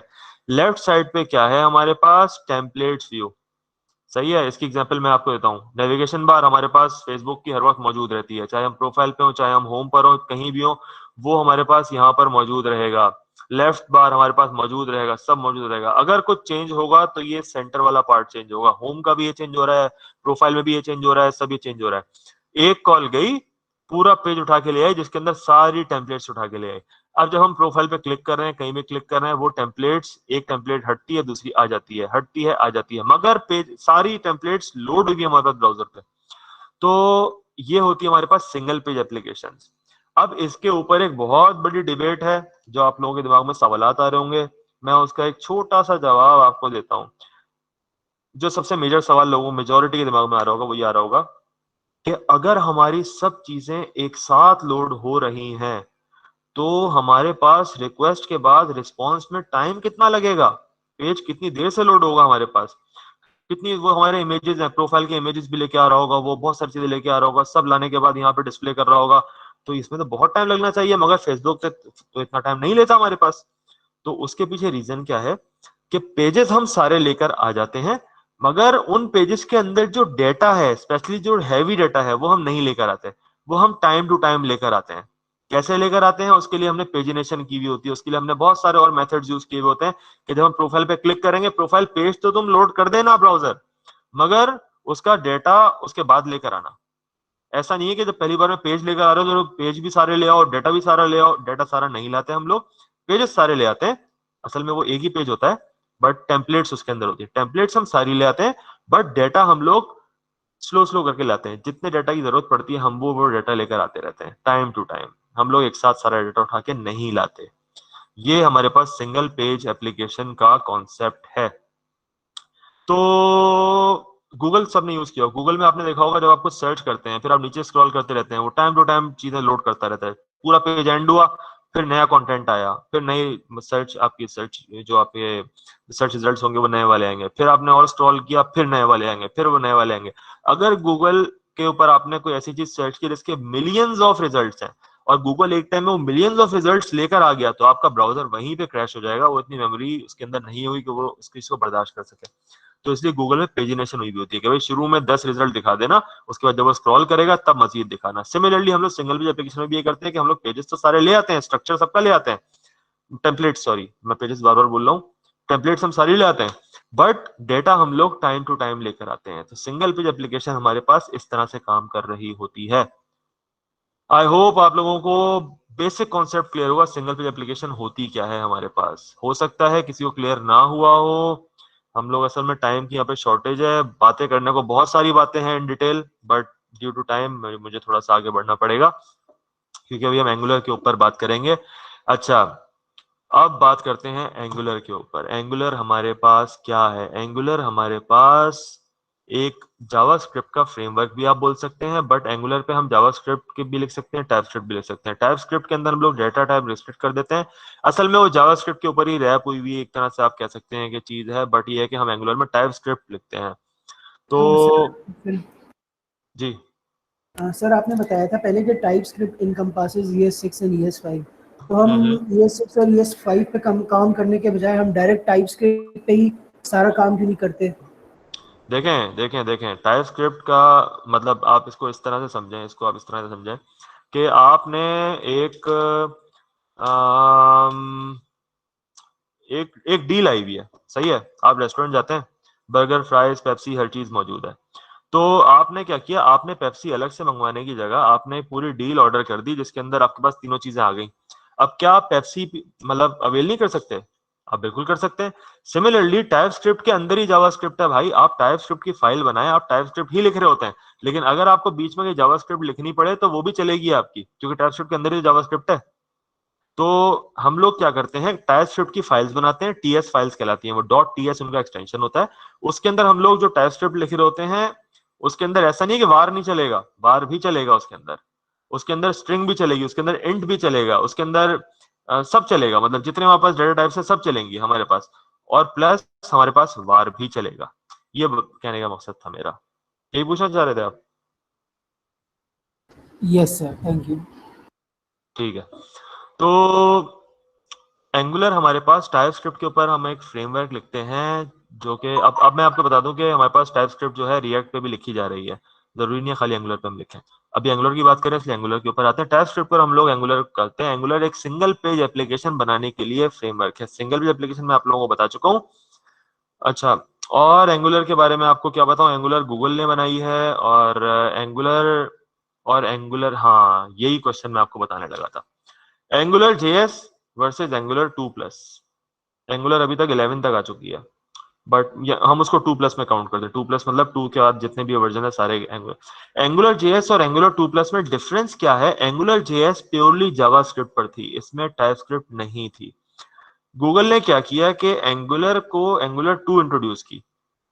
एंगुलर 2 से लेकर ऑनवर्ड्स अभी तक जो 11 तक आ चुकी है उन सब पे हम लोग टाइपस्क्रिप्ट पे काम कर सकते हैं। ये सब टाइपस्क्रिप्ट के ऊपर होती है, angular JS JavaScript, angular 2+ TypeScript. पहला तो ये डिफरेंस है। तो सर ये बताएं आप मुझे कि क्या एंगुलर JS के वर्जन्स डिसकंटिन्यू हो गए? ऐसे एंगुलर 2+ आई तो क्या बस Angular JS tata bye bye? नहीं, ऐसा नहीं है। एंगुलर JS अभी भी आ रही है, बट एंगुलर JS के मतलब पहचान क्या है? एंगुलर 1 कहते हैं उसे, एंगुलर 1.1, एंगुलर 1.2, एंगुलर 1.3, 1 पॉइंट करके बढ़ के 1 पॉइंट में ही रहेगी वो। अभी उसका लेटेस्ट वर्जन भी आएगा तो 1 पॉइंट समथिंग ही होगा वो। बट एंगुलर 2+ में हम लोग क्या करते हैं, पूरे वर्जन चेंज कर रहे हैं एंगुलर के। Angular 2, angular 3, angular 4, angular 5। अब ये वर्जन में डिफरेंसेस क्या होते हैं सर? अगर आप बताऊं मैं, एंगुलर 7 आई, एंगुलर 7 में क्या मतलब 6 में ऐसा क्या नहीं था जो एंगुलर 7 में है? तो आपको तो पता है नॉर्मली हम लोग वर्जन जब चेंज करते हैं तो उसमें बहुत सारी एनहेंसमेंट्स लेकर आते हैं। उसी तरह से एंगुलर 7 के अंदर बहुत सारी एनिमेशन आई थी। एंगुलर 8 के अंदर मजीद चीजें ऐड हुई हैं, कुछ बिल्ट इन लाइब्रेरीज कुछ हमें प्रोवाइड की गई हैं। अच्छा अच्छा, सही लाइब्रेरी, और ठीक है, इस पे मैं अभी बात करूंगा। ये मेरा पॉइंट सबको गौर से सुनना है कि रिएक्ट एंगुलर आजकल बहुत एक हाइप बनी हुई है, हर कोई बात करता है रिएक्ट एंगुलर क्या डिफरेंसेस हैं, एक ही दो चीज है, इस तरह मतलब इन सब पे हम बात अभी करेंगे। तो सही, एंगुलर JS और एंगुलर 2 में डिफरेंस यही है कि एंगुलर 2+ जो है वो टाइपस्क्रिप्ट पर है, एंगुलर JS जो है वो बेसिक जावास्क्रिप्ट पर है। एंगुलर 1 बोलते हैं ऐसे, 1 पॉइंट करके कुछ वर्जन इसके चलते जा रहे हैं, अभी भी चल रहे हैं। 2020 में लास्ट आया था, या आई डोंट नो इस साल कोई आया होगा, तो 20 में तो आया था। एंगुलर 2+ में फिर एक एंगुलर 11 आ गई है हमारे पास, 2 3 4 5 करके चलते चलते 11 तक हम पहुंच चुके हैं इसके अंदर, और दैट्स इट। अब आते हैं हम इसके ऊपर, angular versus react JS versus Vue JS. ये बहुत बड़ा एक क्वेश्चन है हमारे पास। सबसे पहले मैं एंगुलर और रिएक्ट की बात करूंगा। एंगुलर हमारे पास एक फ्रेमवर्क है, पूरा का पूरा फ्रेमवर्क है। React JS is not a framework. अगर आपसे कोई पूछे इंटरव्यू में रिएक्ट जेएस क्या है, तो आप लोग बोलेंगे react JS is a library, it's not a framework. पहली चीज तो ये क्लियर कर लें, बहुत सारे लोग रिएक्ट को और एंगुलर को बराबर कंसीडर कर रहे होते हैं और वो फ्रेमवर्क बना रहे होते हैं। अच्छा, अब लाइब्रेरी और फ्रेमवर्क में डिफरेंसेस, ये आप लोगों को खुद सर्च करना पड़ेगा, ये बहुत बड़ी डेफिनेशन है। बस इसको इस तरह से समझ ले कि एंगुलर हमें सब कुछ प्रोवाइड कर रहा है, रिएक्ट हमें सब कुछ प्रोवाइड नहीं कर रहा। रिएक्ट के लिए हमें एडिशनल लाइब्रेरीज की जरूरत पड़ती है। रिएक्ट मतलब हर चीज के लिए एंगुलर एक फ्रेमवर्क है जो हमें बहुत सारी अपनी लाइब्रेरीज प्रोवाइड करे, जिसके जरिए हम सारे काम कर सकते हैं। एडिशनल की जरूरत पड़ती है, बिल्कुल पड़ती है। अब मिसाल के तौर पर कोई लाइब्रेरी है जो जावास्क्रिप्ट पर बनी हुई है और वो हमें फॉर एग्जांपल डैशबोर्ड के लिए चार्ट्स प्रोवाइड करे और वो चार्ट्स मुझे यूज करने हैं, तो क्या वो मैं एंगुलर में यूज नहीं कर सकता? अगर एंगुलर पूरा फ्रेमवर्क है, एंगुलर पूरा फ्रेमवर्क है, सब प्रोवाइड करता है, मगर वो एडिशनल चीजों को भी वेलकम करता है कि भाई आ जाओ, यूज करूंगा, मैं सबको यूज करूंगा। तो रिएक्ट के अंदर क्या है, रिएक्ट के अंदर इटसेल्फ रिएक्ट नहीं चल सकती, रिएक्ट एक लाइब्रेरी है, उसके लिए हमें एडिशनल लाइब्रेरीज की बहुत सारी और भी चीजों की जरूरत पड़ती है रिएक्ट को चलाने के लिए। ये तो हो गया हमारे पास एक मेजर डिफरेंस, फ्रेमवर्क और लाइब्रेरी। अच्छा, Vue.js क्या है? Vue.js आप कह सकते हैं कि इन दोनों का कॉम्बिनेशन है। इंडस्ट्री में ज्यादा यूज नहीं हो रही Vue.js, हो रही है काफी जगहों पे हो रही है, बट बहुत ज्यादा यूज नहीं हो रही। एंगुलर और रिएक्ट इस टाइम एक बहुत बड़ा एक हॉट टॉपिक है। हर कंपनी को एंगुलर डेवलपर्स चाहिए, रिएक्ट डेवलपर्स चाहिए, ये दोनों बहुत मेजर है। Vue.js एक कॉम्बिनेशन है दोनों का। Vue.js बहुत कॉम्प्लिकेटेड है, इसकी डेवलपमेंट इतनी आसानी से नहीं मिलते डेवलपर्स वगैरह, इसलिए इसको कंपनी इतनी जल्दी अडॉप्ट नहीं करती। अच्छा, अब सवाल ये पैदा होता है कि व्हेन टू यूज, कब हम एंगुलर की तरफ जाएंगे। आप कंसीडर करें कि आपकी एक सॉफ्टवेयर कंपनी है और आपके पास एक प्रोजेक्ट आता है, आप उसको वेब एप्लीकेशन बना के देना चाहेंगे, बट वेब एप्लीकेशन एंगुलर पर हो रिएक्ट पर हो, फैसला करना बहुत मुश्किल है। तो मैं आपको कुछ चीजें बता देता हूँ व्हेन टू यूज से रिलेटेड। एंगुलर हम लोग कब यूज करेंगे? जब हमें एंटरप्राइज लेवल की एप्लीकेशन बनानी होगी, ईआरपी बनानी है, कोई बहुत बड़ी ईआरपी, एंटरप्राइज रिसोर्स प्लानिंग जो हमारे पास होती है, या कोई बहुत बड़ा सिस्टम हमें बनाना है। बड़े बड़े बड़े सिस्टम सारे हम एंगुलर पे बनाएंगे, क्योंकि एंगुलर एक फ्रेमवर्क है और वो बड़ी एप्लीकेशंस को बहुत अच्छी सपोर्ट देती है। रिएक्ट हमारे पास एक लाइब्रेरी है और वो क्विक डेवलपमेंट में काम आती है, हमारे छोटी एप्लीकेशन को बहुत अच्छी सपोर्ट देती है। आपको जब एप्लीकेशन लाइट वेट बनानी होती है, बहुत छोटी एप्लीकेशन बनानी होती है, तो हम रिएक्ट यूज करते हैं। जब हमें एप्लीकेशन बहुत बड़े लेवल की बनानी होती है तो हम लोग एंगुलर यूज करते हैं। Angular is a heavy weight, Angular applications are heavy weight, React applications are light weight, ये बात आप दिमाग में बिठा लें। अच्छा, दूसरा ये रैपिड डेवलपमेंट की बात की मैंने, आपको जल्दी जल्दी डेवलपमेंट करके देनी है। एंगुलर की डेवलपमेंट एक टाइम कंज्यूम करती है, क्योंकि एक फ्रेमवर्क है ना, इसके स्ट्रक्चर्स होते हैं, इसका बहुत कुछ होता है जो बहुत एक टाइम कंज्यूम करता है चीजें काम करने में। रिएक्ट के लिए आप क्विकली एप्लीकेशन डेवलप करके दे सकते हैं, रिएक्ट का ये एडवांटेज है। तो अपनी अपनी जगह है दोनों चीजें। मैं ये नहीं बोलूंगा एंगुलर बेहतर है, रिएक्ट अच्छी नहीं है, रिएक्ट अच्छी है, एंगुलर अच्छी नहीं है, ऐसी कोई बात नहीं मैं करूंगा। दोनों के अपने अपने प्रोज एंड कॉन्स हैं। तो ये मैं थोड़ा सा आप लोगों को बताना चाह रहा था व्हेन टू यूज के अंदर, कब यूज किया था। Vue.js ज्यादा यूज नहीं होती है, बट कहीं ना कहीं एंगुलर जहाँ पे यूज हो रही है वहां पे यूज होती है Vue.js। छोटी एप्लीकेशन के लिए यूज नहीं होती है Vue.js ज्यादा। अच्छा, अब आते हैं, आगे बढ़ते हैं, module versus component. Module versus component, ये बहुत एक डिबेट है, एक बहुत अच्छा सवाल है। लोग पूछते हैं मॉड्यूल क्या होता है, कंपोनेंट क्या होता है। तो मैं एक रियल एग्जांपल देना चाहूंगा आपको, एक रियल लाइफ एग्जांपल देते हैं। एक हमारे पास वेबसाइट डेवलपर यहाँ पे मौजूद है, मैं उनसे कोट करना चाहूंगा। आपने एक वेबसाइट बनाई, ठीक है, उसके ऊपर होम पेज है, प्रोफाइल पेज है, अबाउट अस पेज है, ये सारे पेजेस हैं। तो ये सारे के सारे इसके मॉड्यूल्स हैं, जो मेजर मेजर हमारे पास चीजें होती हैं। जैसे पूरा पूरा पेज होगा, होम पेज है, प्रोफाइल पेज है, या फेसबुक की बात करूं, फेसबुक पे होम पेज पूरा एक मॉड्यूल है, प्रोफाइल पेज पूरा एक मॉड्यूल है। तो कंपोनेंट क्या होता है? कंपोनेंट मॉड्यूल का पार्ट होते हैं। एक मॉड्यूल के अंदर मल्टीपल, एक या उससे ज्यादा कंपोनेंट्स होते हैं। जैसे जैसे अगर मैं बात करूं फेसबुक का, ऊपर फेसबुक आपने लॉगिन किया, आपके सामने फेसबुक आ गया, उसका नेविगेशन बार एक कंपोनेंट है, सही है। लेफ्ट बार, साइड बार एक कंपोनेंट है, चैट बार एक कंपोनेंट है, फुटर एक कंपोनेंट है, ये सब कंपोनेंट्स हैं। और इन सब को कंबाइन करके जो पूरा का पूरा एक पेज बन रहा है उसको हम बोलेंगे एक मॉड्यूल। तो एक मॉड्यूल जो होता है उसके अंदर बहुत सारे कंपोनेंट्स होते हैं। अच्छा, क्या फुटर मॉड्यूल हो सकता है, या क्या ये चैट जो हमारे पास चल रही थी ये एक मॉड्यूल हो सकता है? बिल्कुल हो सकता है। अगर फुटर के अंदर मजीद कंपोनेंट्स की जरूरत है तो हम उसको एक मॉड्यूल बना देते हैं और उसके अंदर और कंपोनेंट्स डाल देते हैं। कंपोनेंट्स के अंदर कंपोनेंट्स हम यूजुअली नहीं रखते, हम मॉड्यूल्स बाय मॉड्यूल लेके चलते हैं और उसके अंदर कंपोनेंट्स रखते हैं बहुत सारे। तो अगर फॉर एग्जांपल फुटर के अंदर मैं कुछ ऐसी चीजें लेकर, अच्छा इनका इनका फायदा क्या है, सबसे बड़ा ये सवाल है कि मॉड्यूल कंपोनेंट का फायदा क्या है। रीयूजेबिलिटी। जिसने भी पीएचपी पे काम किया था उसको पता है कि उसको फुटर, बल्कि पीएचपी को मैं साइड पे करता हूँ, अभी मैं जनरल एचटीएमएल की बात करता हूँ कि सबने काम किया होगा, एचटीएमएल सीएसएस जावास्क्रिप्ट पे काम किया होगा। सबको पता है कि एचटीएमएल की वेबसाइट बनाने के अंदर अगर मैं 5 पेजेस की वेबसाइट बना रहा हूँ तो मुझे 5 दफा फुटर का कोड लिखना है, 5 दफा मुझे हेडर का कोड, नेविगेशन बार का कोड लिखना है, मुझे 5 दफा हर चीज का कोड लिखना है, जो चीजें कॉमन है सबके अंदर। तो ये चीज हम लोगों की जरूरत हमें नहीं रहती, रीयूजेबिलिटी आ जाती है। मैंने एक हेडर कंपोनेंट बनाया, एक फुटर का कंपोनेंट बनाया मैंने, अब मैं हर पेज के ऊपर हेडर कंपोनेंट को कॉल कर दूंगा, फुटर कंपोनेंट को मैं कॉल कर दूंगा, बस मैं कंपोनेंट्स को कॉल करता रहूंगा और वो सारे के सारे अपने पूरा अंदर का डाटा और स्ट्रक्चर और स्टाइलिंग और वो सब लेकर अपने पास वहां पे डिस्प्ले होते रहेंगे मेरे पास। तो रीयूजेबिलिटी का सबसे बड़ा एक एडवांटेज हमें मिलता है इसके अंदर। ठीक है। कोडिंग के हिसाब से मॉड्यूल कंपोनेंट में क्या फर्क है सर? कंपोनेंट तो हमने बनाए हुए थे, मतलब जैसे पीएचपी में बनाए, हेडर अलग डॉट पीएचपी लिख दिया, फुटर डॉट पीएचपी लिख दिया।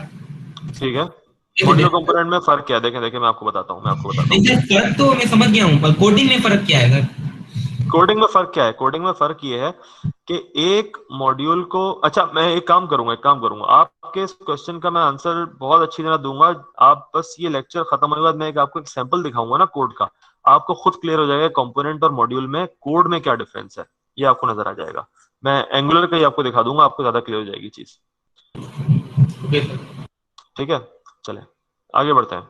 एक एंगुलर एप्लीकेशन हम बनाने जा रहे हैं। आप एंगुलर एप्लीकेशन बनाने के लिए हमारे पास रिक्वायरमेंट्स क्या है? हमारे पास एक तो Node.js इंस्टॉल होनी चाहिए। क्या ये Node.js हमारे पास वो जो बैकएंड पे चलती है Node.js वो है? नहीं, ये देखें Node.js डाउनलोड लिखेंगे अपने ब्राउजर के अंदर, हमारे पास nodejs.org का एक लिंक आ रहा होता है, ये Node.js है हमारे पास। हम ये इंस्टॉल करेंगे अपने पास, विंडोज इंस्टॉलर जिसके पास विंडोज है, मैक है, जो भी अपने हिसाब से इंस्टॉल कर लें, ये पूरा आपके पास इंस्टॉल हो जाएगा। Node.js क्या है इसके ऊपर हम अभी बात करेंगे, तो बस मैं आपको ये बता देता हूँ कि हमें चाहिए क्या क्या। अभी एक तो हमें Node.js चाहिए, दूसरा हमें क्या चाहिए यहाँ पर, दूसरा हमें चाहिए एक कोई सा भी टेक्स्ट एडिटर। मैं VS कोड को प्रेफर करता हूँ, बहुत अच्छा टेक्स्ट एडिटर है। अगर आप सबलाइम टेक्स्ट यूज करते हैं आप वो भी कर सकते हैं, नोटपैड भी यूज कर सकते हैं, कोई भी टेक्स्ट एडिटर आप यूज कर सकते हैं एक एंगुलर एप्लीकेशन बनाने के लिए। तो ये दो चीजें हमारी मेजर रिक्वायरमेंट्स हैं। ठीक है, ये आप जिसको एंगुलर पे थोड़ा सा एक जैसे बोलते हैं get a taste of Angular, तो उसको ये दो चीजें डाउनलोड कर लीजिएगा आप लोग, और उसके बाद फिर आप लोग अपने पास, सॉरी ये क्या था, ओके ठीक है। तो ये दो चीजें जो है अपने पास आप लोग डाउनलोड करके इंस्टॉल कर लीजिएगा और फिर हम स्टार्ट करते हैं। Node.js क्या होता है? Node.js हमारे पास ये देखें,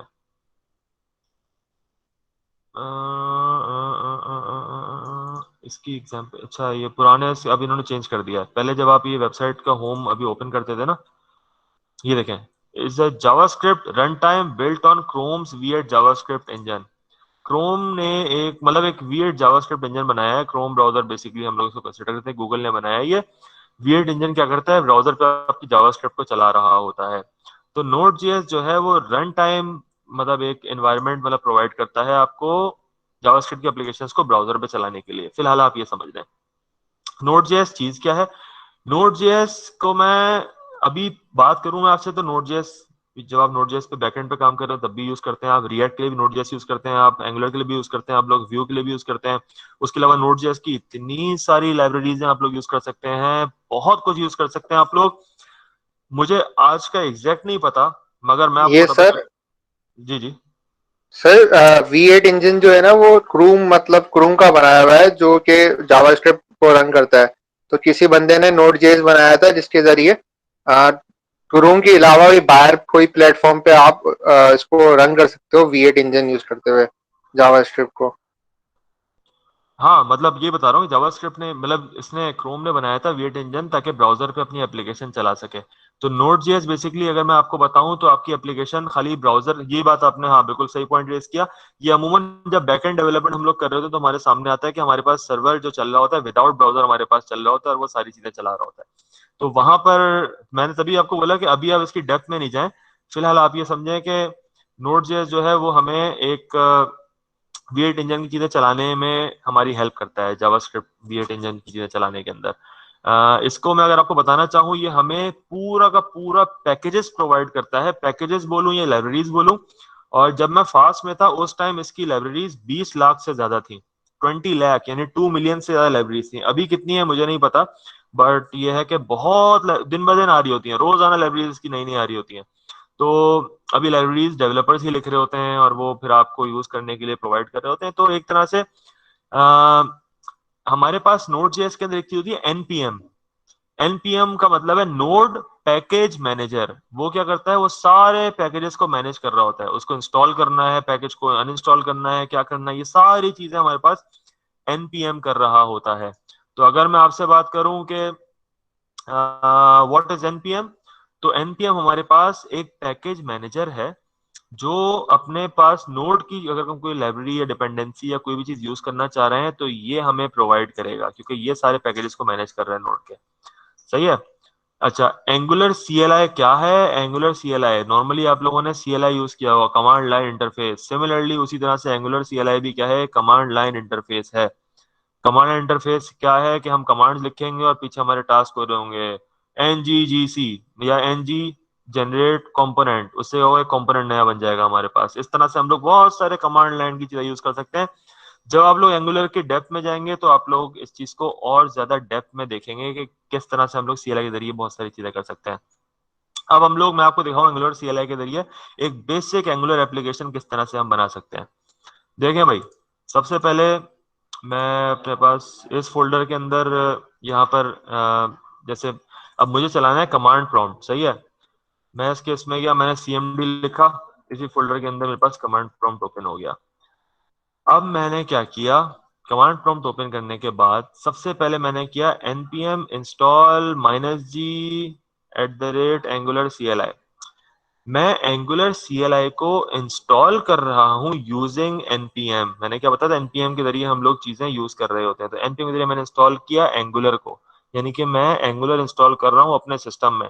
अगर मैं खाली ये कमांड लिखूंगा तो मेरे पास एंगुलर इंस्टॉल हो जाएगी, मगर ये -g क्या है, -g का मतलब है ग्लोबली, ग्लोबल इंस्टॉल कर रहा हूं मैं एंगुलर को अपने लैपटॉप पर या अपने कंप्यूटर पे ग्लोबली इंस्टॉल करो। ग्लोबली का मतलब क्या है कि मैं उसके बाद अपने पूरे सिस्टम में कहीं भी एंगुलर की एप्लीकेशन बनाऊंगा वो बन जाएगी। मुझे हर बार हर फोल्डर के अंदर एंगुलर इंस्टॉल नहीं करनी पड़ेगी। तो ये एक बार ये काम करना होता है, npm install -g angular CLI। इससे जो है हमारे पास ग्लोबली एंगुलर इंस्टॉल हो जाएगी। एंगुलर के लिए पर्टिकुलर एंगुलर की CLI में यानी कमांड इंटरफेस के अंदर हमारे पास ng करके हम चीजें कर रहे होते हैं। ng न्यू, ये हमारे पास एक नई ऐप बना रही है ng न्यू, फिर मैं ऐप का नाम लिखूंगा यहाँ पे, तो इस तरह से एक नई ऐप बन जाएगी मेरे पास। फिर चलें स्टार्ट करते हैं। मैं आ गया अपने कमांड लाइन पर, ये मेरे पास एक फोल्डर था। सही है, इन्वेंटिव कोर्सेज एंगुलर के अंदर। और उसके बाद फिर मैं इसके कमांड लाइन में आ गया। मैंने एंगुलर इंस्टॉल मतलब npm इंस्टॉल एंगुलर CLI में, चले मैं एक दफा और कर देता हूँ आपके सामने। npm इंस्टॉल किया, हम आई भी लिख सकते हैं सिर्फ, -g का मतलब ग्लोबल, और अगर मैं -g नहीं लिखता तो वो सिर्फ इस फोल्डर में इंस्टॉल करेगा। ये मैं ग्लोबली कर रहा हूँ। फिर मैंने किया @angular/CLI। ये एंगुलर कमांड लाइन इंटरफेस मैं अपने सिस्टम में इंस्टॉल कर रहा हूँ। इससे क्या होगा, इससे मेरे पास एंगुलर की जितनी चीजें हैं पूरे फ्रेमवर्क के अंदर एंगुलर हमें जो जो प्रोवाइड करता है वो सब मेरे पास ग्लोबली इंस्टॉल हो जाएगा मेरे सिस्टम पे, जिसकी मदद से मैं कहीं भी कोई भी एंगुलर एप्लीकेशन बना सकता हूँ। ये देखें, ये मेरे पास एंगुलर CLI 11.2.8 इंस्टॉल हो गया, यानी कि एंगुलर 11 यूज हो रही है ना, तो इसलिए 11.2, इससे पहले 10 पॉइंट कुछ आया करता था। ठीक है, ये मैंने इंस्टॉल कर दिया। अब हमारे पास नेक्स्ट कमांड क्या है, नेक्स्ट कमांड ये है कि भाई हम एक नई ऐप बनाए, ng न्यू और फिर ऐप का नाम रखें। मैं माई ऐप रख देता हूँ। सही है, ng न्यू माई ऐप, ये मैंने कर दिया। मैं अब इफेक्ट आपको इसका दिखाता हूँ। ये हमारा फोल्डर था, ये हमने कमांड एंटर किया, अभी हमसे सवालात कर रहा है। स्ट्रिक्ट टाइप चेकिंग रखनी है या नहीं रखनी है अपने पूरे प्रोजेक्ट के अंदर। स्ट्रिक्ट टाइप चेकिंग का मतलब ये है कि अगर कोई इंटीजर को समझे जावास्क्रिप्ट वाला काम, जावास्क्रिप्ट में आप var यूज करते हैं, आप उसकी डेटा टाइप चेंज भी कर सकते हैं उस var की, यानी कि उस वेरिएबल डेटा टाइप चेंज भी कर सकते हैं। बट अगर आप स्ट्रिक्ट रखते हैं तो फिर आप चेंज ना कर सकें, तो मैंने बोला स्ट्रिक्ट टाइप चेकिंग अभी नहीं करो, कोई मसला नहीं है। एंगुलर राउटिंग, हाँ राउटिंग पे भी मैं बात करता हूँ कि राउटिंग होती क्या है। राउटिंग हमें ऐड करनी है, बिल्कुल करनी है, उसके बगैर एंगुलर एप्लीकेशन इनकम्प्लीट है। CSS है हमारे पास, SCSS है, SASS है, बहुत तरह की स्टाइलिंग हम दे सकते हैं। मैं नॉर्मल CSS की स्टाइलिंग देना चाह रहा हूँ इस एप्लीकेशन के लिए। अब ये मेरी ऐप बनाना शुरू कर रहा है, ये पूरी ऐप बन रही है मेरी, सारे पैकेज उसमें इंस्टॉल होते जा रहे हैं, देखें ना आप, चीजें बनती जा रही हैं। ये मैं इसके ऊपर क्विकली बात करूंगा, टाइम हमारे पास बहुत कम रह गया है, तो आई होप ये मतलब काफी कुछ मैं आपको बता दूं। जो लोग कंटिन्यू कर सकते हैं सेशन, हो सकता है 5-10 मिनट लेट हो जाए, मगर आप अगर करना चाहें कर लीजिएगा, आपका इसमें फायदा है थोड़ा सा। क्योंकि ऑब्वियसली मैं चाह रहा हूँ जावास्क्रिप्ट आप लोग इन डेप्थ सीखें, इसलिए मैंने जावास्क्रिप्ट को टाइम सबसे ज्यादा दिया। क्योंकि जावास्क्रिप्ट आप चाहे एंगुलर में करियर परस्यू करें, चाहे आप रिएक्ट में करें, चाहे आप व्यू में करें, चाहे आप नॉर्मल जावास्क्रिप्ट डेवलपर बने, आपको जावास्क्रिप्ट बहुत अच्छी तरह से आनी चाहिए, और आपको पता होगा ES6 में क्या क्या चीजें नई आई हैं और उनकी फंक्शनैलिटीज क्या है। बाकी स्कोप क्लोजर जितनी बातें हमने की हैं सब बहुत काम की चीजें हैं।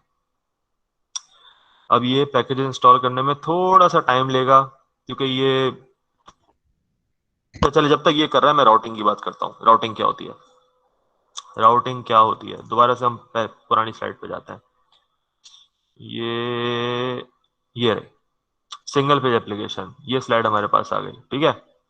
अब हम इस स्लाइड के अंदर देखते हैं कि एक टेम्पलेट जाती है, दूसरी लोड होती है, एक जाती है, दूसरी लोड होती है, सर्वर पे कॉल नहीं जा रही है। नॉर्मल ट्रेडिशनल एप्लीकेशन के केस में क्या था, सर्वर पे कॉल जा रही होती थी, यहाँ पे सर्वर पे कॉल नहीं जा रही है।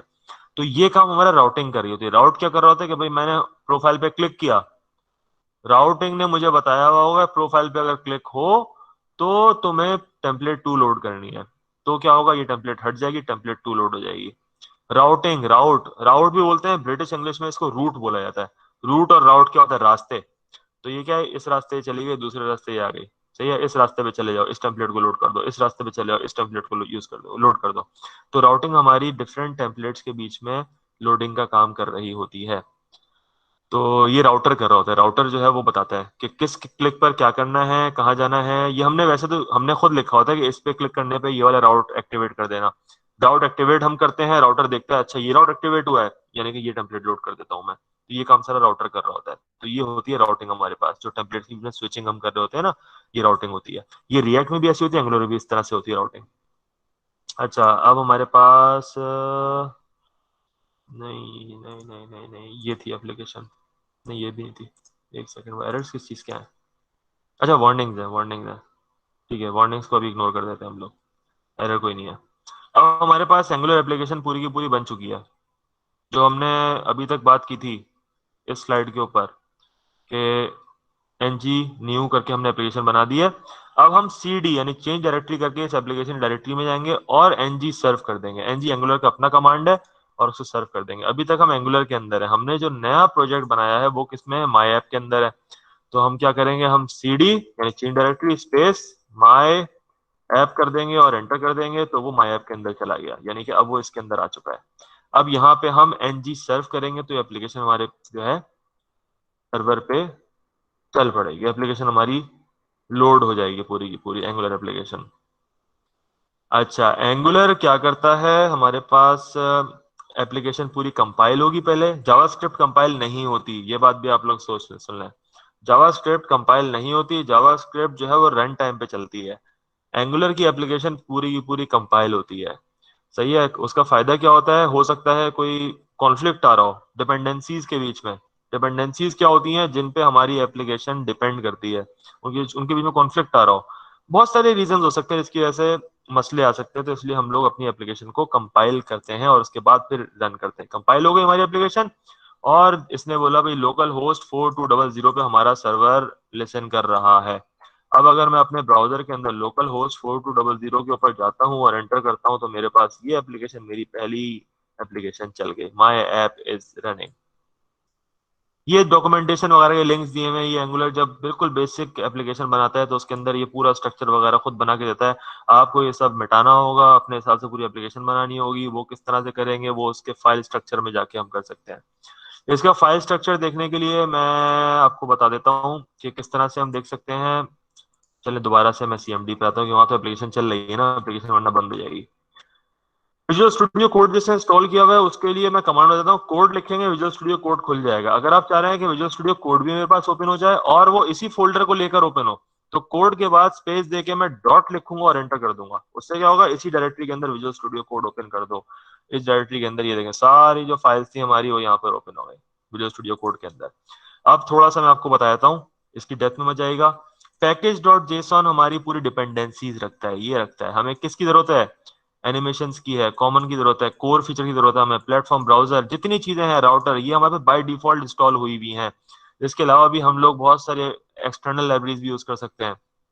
RxJS जो है जावास्क्रिप्ट की रिएक्टिव लाइब्रेरी है, रिएक्टिव प्रोग्रामिंग करने के लिए। रिएक्टिव प्रोग्रामिंग गूगल कर लीजिएगा क्या होती है। अच्छा बहरहाल, तो पैकेज डॉट जेसन हमारे पास सारी डिपेंडेंसीज मौजूद रखता है, सही है। तो उसके अलावा भी बहुत सारी चीजें होती हैं। ये बहुत डेप्थ में जब एंगुलर देखेंगे आपको पता होगा, स्क्रिप्ट्स अपने भी लिख रहे होंगे, बहुत कुछ कर रहे होंगे। ये इसमें आपकी काम की फाइल एक पैकेज जेसन है। दूसरा एनवायरनमेंट की फाइल होती है, वो हम बनाते हैं, अभी बेसिक प्रोजेक्ट में वो नहीं है, उसकी जरूरत भी अभी नहीं है। अच्छा अंदर आते हैं हम, एसआरसी सिंगल पेज एप्लीकेशन की बात मैंने की थी, ये इंडेक्स पे मैं आ गया। इंडेक्स में हमारे पास HTML लिखी हुई है, जिस तरह नॉर्मल HTML होती है बिल्कुल उसी तरह से HTML हमारे पास मौजूद है। तो सर फिर ये इतने सारे पेजेस और ये सब जो लिखा हुआ है, ये मेरे पास अगर अगर ये यही HTML है तो फिर ये सारा कहाँ गया, ये जो इतना सारा लिखा है ये सब तो नजर नहीं आ रहा मुझे। तो मैंने जैसे आपको बताया था कि राउटिंग के जरिए हम उसको चेंज कर रहे होते हैं। ये हमने एक ऐप रूट का टैग बनाया हुआ है, इसके अंदर हम सारी चीजें लोड करके ला रहे हैं। जितनी चीजें हैं सारी इसके अंदर रेंडर हो रही है। मैं रेंडर का वर्ड यूज कर रहा हूँ, रेंडर हो रही है यानी कि लोड हो रही है। इसके अंदर सारी चीजें रेंडर हो रही हैं ऐप रूट के अंदर। ये ऐप रूट कहाँ पर है, कहाँ से आ रहा है, उसके लिए हमें थोड़ा सा देखना पड़ेगा, इसको अंदर आना पड़ेगा। देखो भाई ऐप मॉड्यूल के अंदर से आ रहा है ये ऐप रूट। ऐप मॉड्यूल कहाँ पर है, ऐप के फोल्डर में जाके ऐप मॉड्यूल के अंदर ये है। इसका स्ट्रक्चर आप लोगों को थॉरली खुद से देखना पड़ेगा, ये मैं आपको सिर्फ और सिर्फ एक फ्लो बताने के लिए काम कर रहा हूँ। ऐप के फोल्डर में जाके मैं गया, ऐप मॉड्यूल के अंदर मैं चला गया, ये रहा ऐप मॉड्यूल। मॉड्यूल और कंपोनेंट का डिफरेंस किसी ने पूछा था, ये मैं आपको बताऊंगा अभी। ये मॉड्यूल है और इसके अंदर ये कंपोनेंट है, ऐप कंपोनेंट है। ये हमने देख लिया। ये देखें ऐप रूट, ये रहा सेलेक्टर। सेलेक्टर क्या होता है, जो टैग्स हम बना रहे होते हैं अपने कस्टमाइज। मैं शारिक के नाम से भी एक सेलेक्टर बना सकता हूँ, मैं किसी भी नाम से सेलेक्टर बना सकता हूँ और उसको मैं एक टैग की तरह यूज कर सकता हूँ एंगुलर के अंदर। और तो सेलेक्टर हमारे पास ऐप रूट था। ऐप रूट जो है वो क्या कर रहा है, अच्छा टाइटल आपको यहाँ पे नजर आ गया, टाइटल वगैरह इसको छोड़ दें। ऐप रूट की HTML में अगर मैं जाता हूँ तो ये रही HTML, बहुत सारी हमारे पास इसकी CSS भी लिखी हुई है, HTML भी लिखी हुई है। देखें resources, here are some links to help you get started. ये देखें here are some links to help you get started, ये सारी चीजें इसके अंदर लिखी हुई हैं इस ऐप के अंदर। ये हमने ऐप मॉड्यूल को लोड कर दिया। इसमें राउटिंग हमने अभी देखें, क्योंकि ये बहुत बेसिक एप्लीकेशन है इसलिए राउटिंग के ऊपर मैं नहीं आया। बट मैं आपको एक एप्लीकेशन को एक बहुत क्विक गो थ्रू करवाऊंगा। एक बहुत बड़ी एप्लीकेशन है, इसमें हम लोगों ने नेट पेज के अंदर अभी करंटली काम हमारा चल रहा है, साइबर सिक्योरिटी से रिलेटेड है। उसके अंदर मैं थोड़ा सा आपको राउटिंग ओवरव्यू भी दे दूंगा।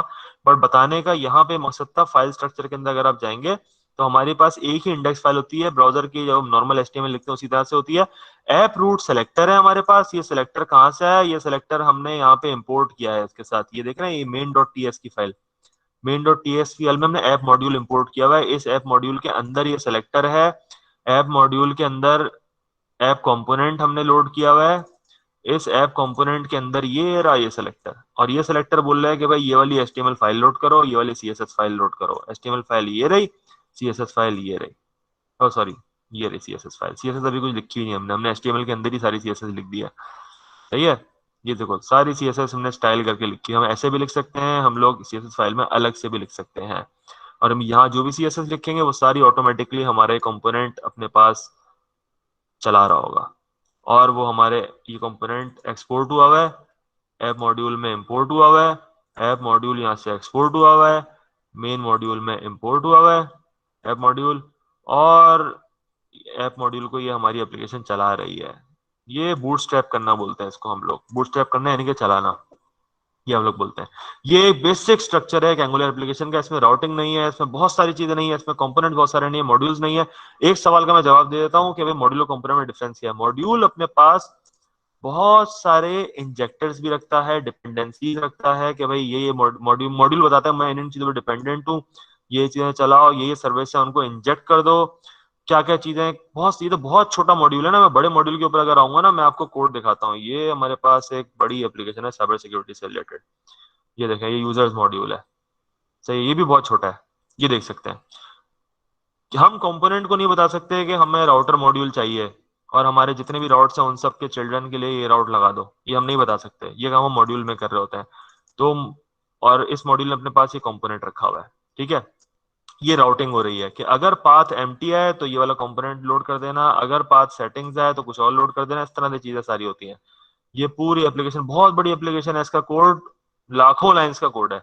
अगर मैं आपको दिखाना चाहूँ ये एप्लीकेशन, अगर मेरे पास टाइम होता मैं आपको चला के दिखाता, ये बहुत जबरदस्त एप्लीकेशन है। और क्योंकि टाइम हमारा ऑलरेडी ऊपर हो चुका है इसलिए मैं इसको चला के नहीं दिखाऊंगा, बट मैं थोड़ा सा आपको बता देता हूँ कि इसके अंदर जैसे एसेट्स यूजर लिस्ट है, आप देख सकते हैं इस पेज की सिर्फ HTML, ये HTML लिखी हुई है, कितनी 1171 लाइंस की इसकी HTML है। इसी तरह से इसकी टाइप स्क्रिप्ट, ये देखें, ये टाइप स्क्रिप्ट लिखी हुई है पूरी की पूरी। इसकी टाइप स्क्रिप्ट 3000 से ज्यादा लाइंस की है, 3200 कुछ लाइंस की है, ये सारी टाइप स्क्रिप्ट लिखी हुई है इसकी, बहुत बड़ा कोड है। एंगुलर थोड़ी मुश्किल है, मैं आपको बता देता हूँ, क्योंकि एंगुलर जो है बहुत कॉम्प्लिकेटेड है। तो लेकिन अगर एंगुलर पे आप लोगों ने काम कर लिया तो एंगुलर के अलावा आपको मजा नहीं आएगा किसी भी चीज पे काम करने में। तो ये देखिए, ये मैं डिफाइन कर रहा हूँ टाइपस्क्रिप्ट में कि बूलियन है, सही है, ये नंबर है हमारे पास, ये टाइप डेटा इसमें डिफाइन, ये स्ट्रिंग है हमारे पास, एरे है, स्ट्रिंग की एरे है, ये मैं डिफाइन कर रहा हूँ। स्ट्रिक्ट टाइप डिफाइन की है मैंने चीजें बहुत सारी। एनी कर देता हूँ, यानी कि मैं यहाँ पे ऑब्जेक्ट भी रख सकता हूँ, जो चाहे रख सकता हूँ। तो एनी भी एक टाइप है ये टाइपस्क्रिप्ट के अंदर। तो खैर, तो ये हमारे पास एक एंगुलर का पूरा एक स्ट्रक्चर था। अब राउटिंग का मैं आपको बताना चाह रहा था, मैं आपको सिर्फ राउटिंग दिखा देता हूँ कि किस तरह से हुई हुई है।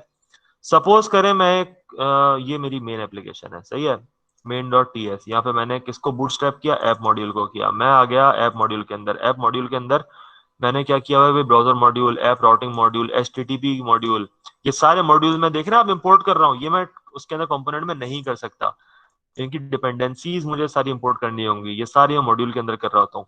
तो मॉड्यूल अपने कंपोनेंट्स को ये चीजें प्रोवाइड कर रहा होता है। कंपोनेंट्स कौन से प्रोवाइड, कहाँ क्या है इसके पास, ये है ऐप कंपोनेंट है, हेडर कंपोनेंट है, फुटर कंपोनेंट है, लेआउट कंपोनेंट है, डिक्लेयर कर रहा है कि मेरे पास ये कंपोनेंट्स है सारे के सारे। तो इन सब कंपोनेंट्स को ये सारे मॉड्यूल की डिपेंडेंसीज वगैरह जितनी भी इनको चाहिए वो सब ये प्रोवाइड कर रहा होगा, मॉड्यूल अपने सारे कंपोनेंट्स को प्रोवाइड कर रहा होगा।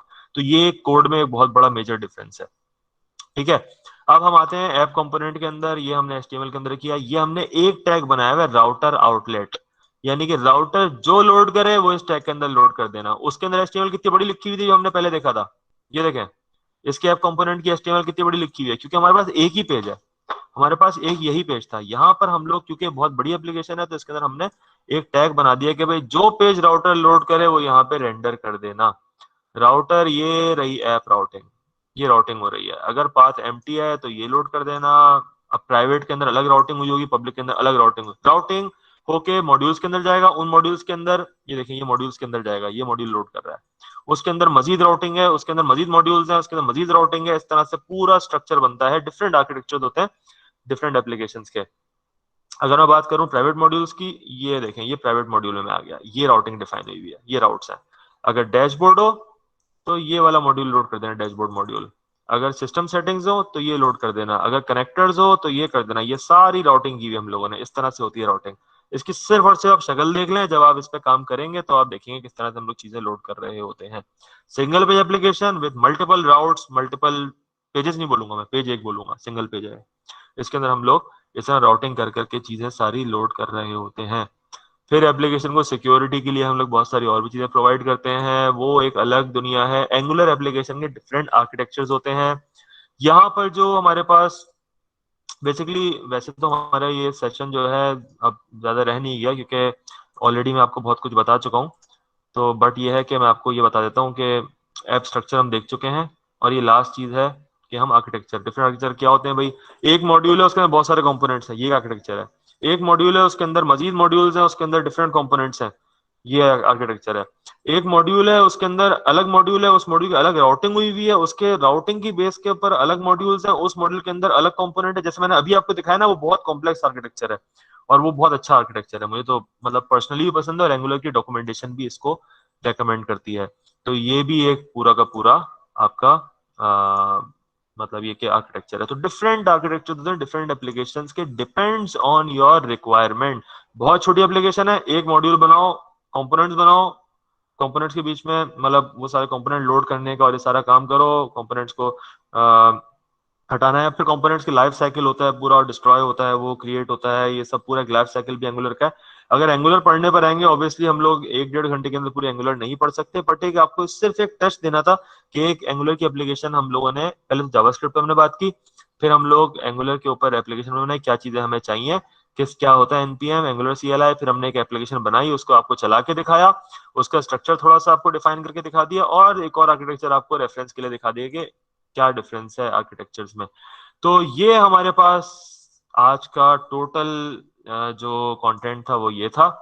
अच्छा, मैं अगर किसी का कोई क्वेश्चन है तो आप बिल्कुल you are free to ask anything, और that was it from my side. Sir आपने ये एप्लीकेशन कैसे चलाई था? एप्लीकेशन मैंने चलाई थी एनजी सर्व। तो सर वो अपने आप वो ब्राउजर पे ओपन हो गई?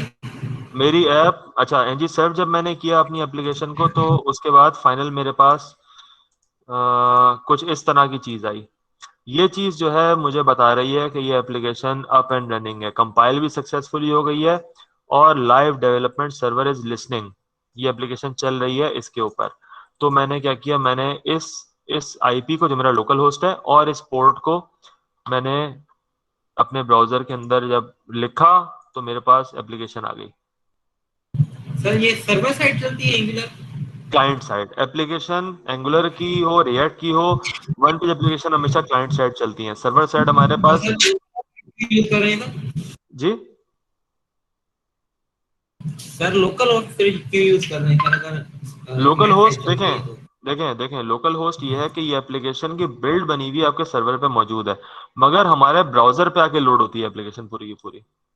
मतलब आप इसको ऐसे देखें कि आपने एप्लीकेशन की पूरी एक बिल्ड बनाई और वो बिल्ड आपने XYZ सर्वर जो यूएस के अंदर है वहां पे वो बिल्ड आपने डिप्लॉय कर दी।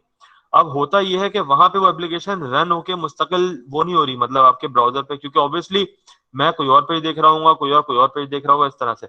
तो होगा ये कि वो एप्लीकेशन जाएगी, मतलब मेरी जो ब्राउजर की हिट है वो वहां पर जाएगी उस सर्वर पे, वो सिंगल पेज एप्लीकेशन पूरी की पूरी लेकर आएगी, और फिर हमारे पास ब्राउजर रिकॉग्नाइज करेगा मुझे क्या चीज लोड करनी है, किस तरह से करनी है, क्योंकि हमारे पास पूरा एंगुलर का कोड जितना भी होगा वो सारा कन्वर्ट होगा जावास्क्रिप्ट के अंदर, क्योंकि हमारा ब्राउजर सिर्फ HTML CSS और जावास्क्रिप्ट समझ रहा होता है, उसको नहीं पता टाइपस्क्रिप्ट क्या है, उसको नहीं पता कि पाइथन क्या है, उसको नहीं पता कि जावा क्या है, क्योंकि अब तो पाइथन पे भी जेंगो वगैरह पे आप बना रहे थे एप्लीकेशन, तो वो सब कन्वर्ट हो रही थी जावास्क्रिप्ट के ऊपर। तो होगा ये कि जो हमारी बिल्ड बनती है वो पूरी जावास्क्रिप्ट पे कन्वर्टेड कोड होता है, जो हमारे ब्राउजर पे आके लोड हो जाता है, फिर ब्राउजर उसको यहाँ पे रन कर देता है उस कोड को, यहाँ पे ऐसे चल रहा होता है। Sir one last question sir, हमें कैसे पता चले कि हमारे एंगुलर की स्किल्स कहाँ तक पहुंची हैं और कितना टाइम लगता है एंगुलर की स्किल्स डेवलप करने में, और कंपनी में हम कब मतलब अपनी सीवी में लिख सकते हैं कि हम एंगुलर डेवलपर हैं? देखें, एंट्री लेवल पे आपको जाने के लिए एंगुलर का सिर्फ बेसिक चीजें पता होनी चाहिए, क्योंकि मार्केट में आपको, आपसे ये एक्सपेक्ट बिल्कुल नहीं किया जाता कि आपको बहुत एडवांस लेवल की चीजें आती होंगी, या इवन कि आपको एंगुलर भी एक मिड लेवल की भी आती होगी, ये भी एक्सपेक्ट नहीं किया जाता। एंट्री लेवल पे आपसे एंगुलर के क्वेश्चन ज्यादा नहीं किए जाते, सिर्फ बेसिक कॉन्सेप्ट जो आज आपने सुने ना, इतना ही पूछा जाएगा, इसके अलावा शायद ही कुछ पूछा जाए। आपसे ये पूछा जाएगा, थोड़े जावास्क्रिप्ट में थोड़ा सा डेप्थ में जाएंगे वो लोग, जावास्क्रिप्ट पूछेंगे, फिर आपसे पूछेंगे सिंगल पेज एप्लीकेशन क्या होती है, सही है, एंगुलर क्या है, अच्छा उसके अलावा जो है राउटिंग के बारे में थोड़ा सा पूछ लिया, राउटिंग क्या होती है। तो मतलब इस तरह की जो हमने आज बातें की है ना, ये आपका समझे इंटरव्यू की तैयारी, पूरी एंगुलर के इंटरव्यू की तैयारी आपकी बहुत हद तक हो चुकी है। इसके बाद डेप्थ में अगर जाना है, एंगुलर सीखनी है अगर आपको, तो वो आपकी अपनी एफर्ट है, और लाइक मैं अभी बात करूं तो अभी मेरे सामने नई नई चीजें आ रही होती हैं, सही है। एंगुलर एक बहुत बड़ी फील्ड है जिसपे 10 साल बाद भी अगर कोई डेवलपर है ना, वो भी ये नहीं बोल सकता कि मुझे पूरी की पूरी एंगुलर आती है। जो ये कह रहा है यानी कि उसने अपने लर्निंग कर्व को वहीं पे रोक दिया है। जो लर्निंग आप करते हैं ना, नई नई चीजें हर वक्त एंगुलर में आ रही हैं, आप ये कह सकते हैं कि एक बेसिक एंगुलर एप्लीकेशन अगर आप बना सकते हैं तो एक बेसिक डेवलपर है। अगर आपको कोई रिक्वायरमेंट दी जाए और आप उससे एप्लीकेशन, छोटी एप्लीकेशन बना सकते हैं, तो आप एक अच्छे मिड साइज एंगुलर डेवलपर हैं। बट अगर आपको बोला जाए कि ईआरपी लेवल की चीज बनानी है, एंटरप्राइज लेवल की चीज बनानी है, हर तरह की चीजें आप उस पर कर सकें, एपीआईज कंज्यूम करके जो भी चीजें आपको करनी है, इट सेल्फ स्टैंड अलोन आप ही काम कर सकते हैं, तो फिर आप बोल सकते हैं हाँ मैं एक अच्छा एंगुलर डेवलपर हूँ। अभी करंटली मैं बार बार एक कोड आपको दिखा रहा था। ये कोड, ये हमारे एक क्लाइंट होते हैं, नेटपेस के नहीं, इन्वेंटिक सोल्यूशन के। तो वो एक स्टील कंपनी है ये, तो उनके लिए एंगुलर की एप्लीकेशन पूरी की पूरी बन रही है, इनको पूरी ईआरपी बनवानी है अपने लिए। तो ये हम लोग अभी करंटली काम कर रहे हैं। तो हमारे पास जो है, मतलब इसके ऊपर काम करने के बाद ये है कि हम ये बोल सकते हैं कि भाई एक हमारे पास जो डेवलपर्स हैं वो इतने स्किल्ड, मतलब स्किल उनके पास इतने आ गए हैं कि वो एक अच्छी एंगुलर एप्लीकेशन बना सकते हैं और वो स्टैंड अलोन, मतलब अकेले भी काम कर सकते हैं। ऐसा नहीं है कि वो फंसेंगे बहुत ज्यादा चीजों में। तो इट इट डिपेंड्स कि आप, सीधी बात है, एक्सपीरियंस से आप सीखेंगे। ये सिर्फ कहने की बात होती है कि मुझे एंगुलर आ गई है, ऐसा नहीं होता। एक्सपीरियंस आप लेते रहें, आपकी डेवलपमेंट इंप्रूव होती रहेगी। सर क्या आप कोई ऐसा ऑनलाइन कोर्स में रेफर कर सकते हैं so we can learn from there? देखें, एंगुलर के लिए ऑनलाइन कोर्स अगर आप मुझसे पूछते हैं ना, बहुत सारे हैं, यूडेमी पे भी हैं, यूट्यूब पर भी हैं, बट आपको सेल्फ लर्निंग सबसे पहले करनी पड़ेगी। देखिए मैं आपको बताता हूँ, सही है, आप आई गेस बैच 17 के हमारे पास स्टूडेंट्स यहाँ पर इन्वेंटिक सोल्यूशंस में भी आते हैं क्लास लेने के लिए। तो उनमें से जो है रिएक्ट की क्लास लेने के लिए स्पेशली रिएक्ट के पूरे पूरे कोर्सेज करके आए हुए हैं वो, और वो यहाँ पर बैठ के बोल रहे होते हैं कि ये चीज तो पता नहीं किस तरह से बताई गई थी। ये चीज, जैसे मैं एग्जांपल आपको बताता हूँ, आपने राउटिंग सीखी ऑनलाइन ट्यूटोरियल से, आपको पता नहीं, जैसे रिएक्ट पे अगर आप कोर्स देखिए, मैक्सिमिलियन श्वार्ज़म्यूलर है, बहुत सारे और भी हमारे पास हैं जो आपको राउटिंग वगैरह सिखाते हैं। मगर जैसे उन्होंने यहाँ पे राउटिंग सीखी, वो एकदम सर पकड़ के बैठ गए कि इतनी आसान भी हो सकती है राउटिंग, हमें तो पता नहीं क्या क्या घुमा फिरा के क्या क्या बताया जा रहा था। तो कहने का मकसद ये कि वो आपको जिस तरह से सिखाएगा ना, आप फिर उसी तरह से सीख रहे होंगे। बट अगर आप खुद एक्सप्लोर करेंगे ना कि यार ये चीज मैं अगर कर रहा हूँ, किस तरीके से कर सकता हूँ और कौन सा तरीका है, तो ये आपके सेल्फ लर्निंग पे, सेल्फ उसके आप अपने आप को ग्रूम कर सकते हैं। बट ट्यूटोरियल्स, हाँ, फॉर बेसिक अगर आपको सीखना है, आप बिल्कुल यूट्यूब पे देख सकते हैं आप कि एक एंगुलर एप्लीकेशन किस तरह से बनाई जाए, राउटिंग किस तरह से की जाए, इसके आप सर्च कर लें। कोई कंप्लीट ट्यूटोरियल फॉलो मत कीजिएगा प्लीज, क्योंकि वो आपको जिस तरीके से पूरे अपने तरीके से लेके चलेगा आखिर तक, और आपको सिर्फ वही आता होगा। बट अगर आप छोटी छोटी वीडियोस देखेंगे तो आपको नई नई चीजें देखने को मिलेंगी, क्योंकि हर एक का कोडिंग स्टाइल भी अलग होता है, हर एक की, मतलब बहुत सारी चीजें आपको सीखने को मिलती हैं अगर आप इंडिविजुअल वीडियोस देख रहे हैं। और अगर आप ये पूछेंगे कि मुझे कौन सा टॉपिक देखना चाहिए, क्या देखना चाहिए, तो एंगुलर की हमारे पास पूरी डॉक्यूमेंटेशन है। अगर मैं आपको बताऊं, एंगुलर की पूरी डॉक्यूमेंटेशन हमारे पास मौजूद है, और उसके अंदर यहाँ पर ये देखें, गेटिंग स्टार्टेड है, अंडरस्टैंडिंग एंगुलर टेम्पलेट्स, डायरेक्टिव्स क्या होते हैं, डिपेंडेंसी इंजेक्शन क्या होती है, कंपोनेंट्स क्या होते हैं, सब आप देख सकते हैं। सही है। फिर ये देखें एचटीटीपी क्लाइंट डॉक्यूमेंटेशन में वैसे सब कुछ दिया हुआ है, काफी कुछ दिया हुआ है, बट ये थोड़ी कॉम्प्लिकेटेड है, बहुत सारे लोगों को डॉक्यूमेंटेशन अच्छी नहीं लगती। पर्सनली मुझसे पूछे, मुझे भी एंगुलर की डॉक्यूमेंटेशन कोई बहुत अच्छी नहीं लगी। तो आप इससे टॉपिक्स देख सकते हैं, उसके बाद आप वीडियोस देखकर चीजें सीख सकते हैं बहुत सारी।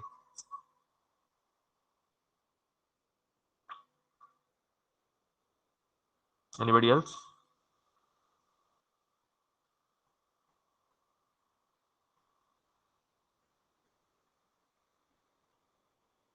So I guess that was it. Sir ये स्लाइड्स और रिकॉर्डिंग तो मिल जाएंगी हमें क्या? ये सर अब्दुल रहमान बताएंगे। जी मैं स्लाइड्स और रिकॉर्डिंग प्रोवाइड कर दूंगा इस सेशन की। और thank you so much Shariq Masood, आप आए और आपने जो है इतना वंडरफुल सेशन दिया। और मैं चाहूंगा कि ये तो अभी पहला सेशन था, तो इसकी एक बूट कैंप की सीरीज जो है वो मैं यूट्यूब के ऊपर अपलोड करूंगा इंशाल्लाह ताला। तो आपसे ये रिक्वेस्ट है कि आप जो है इस सेशन को कंटिन्यू अगर आप कर सकते हैं, तो मेरी रिक्वेस्ट है कि आप फर्दर सेशंस भी जो है इस पे करें। और thank you so much for coming and joining us. Thank you sir, बिल्कुल मुझे भी बहुत अच्छा लगा, और काफी ऐसे बात फास्टियन से बात की, और फास्टियन के क्वेश्चंस बहुत अच्छे होते हैं, मतलब अलग होते हैं काफी बाकी लोगों से। तो ये है बिल्कुल बिल्कुल। तो ये है कि बिल्कुल मैं इस चीज़ के लिए विलिंग हूँ, और ऑब्वियसली हमारे पास असल में टाइम बहुत कम था, जिसमें हमें बहुत सारी चीज़ें हम लोग कवर नहीं कर सकते थे, बट इन डिटेल अगर मैं आपसे बताऊँ तो बहुत सारी चीज़ें ऐसी हैं जो कि हम लोग सीख सकते हैं, बिल्कुल उस पे बूट कैंप पूरा बना सकते हैं। जी जी बिल्कुल, और इंशाल्लाह ताला इसको मैं चाहूंगा कि आप इसको कंटिन्यू करें।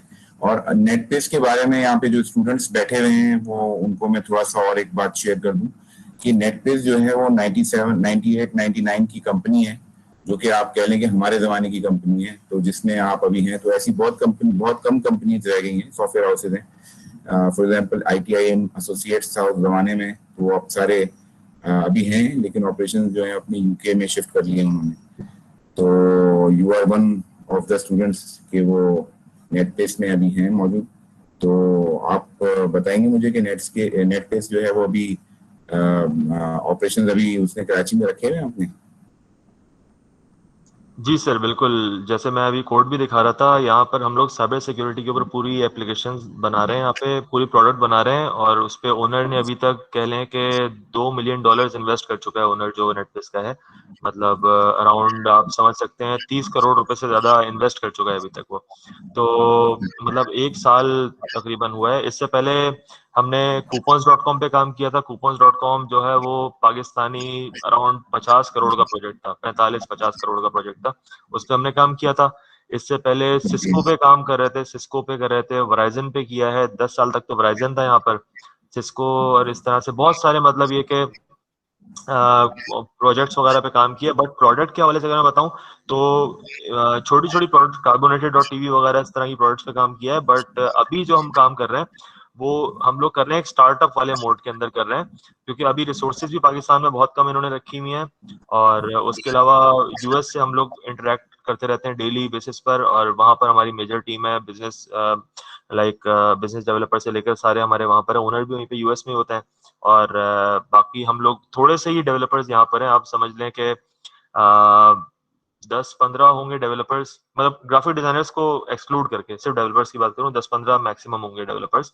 और हम लोग जो है प्योरली साइबर सिक्योरिटी की जो ऐप है इसके ऊपर काम कर रहे हैं, इस प्रोडक्ट के ऊपर। ठीक है, that's very interesting to know about Netpace. ठीक है शारिक, बहुत शुक्रिया आपका for joining us, and it was a wonderful session today. Thank you everybody, thank you students, अल्लाह हाफिज। Thank you sir, thanks a lot, अल्लाह हाफिज। अच्छा, जिन स्टूडेंट्स को स्लाइड चाहिए तो मैं बता दूं कि वो मैं स्लाइड्स वगैरह और अपलोड कर दूंगा। इसकी वीडियो आपको यूट्यूब पे मिल जाएगी, इंशाल्लाह मंडे के बाद आपको अपलोडेड मिलेगी, और बाकी ये सारा इसका कोड वगैरह और सारी स्लाइड वगैरह मैं अपलोड कर दूंगा। ठीक है, और जिसको शारिक का कांटेक्ट चाहिए, ईमेल एड्रेस भी मैं आपको शेयर कर दूंगा, ताकि आप डायरेक्टली जो है वो उनसे कुछ सवालात करने हो तो कर सकें। Thank you so much, Allah Hafiz. Attendance जरूर लगा लीजिएगा, क्योंकि इमीडिएटली आफ्टर द सेशन में अटेंडेंस क्लोज कर दूंगा। अल्लाह हाफिज। अल्लाह हाफिज सर।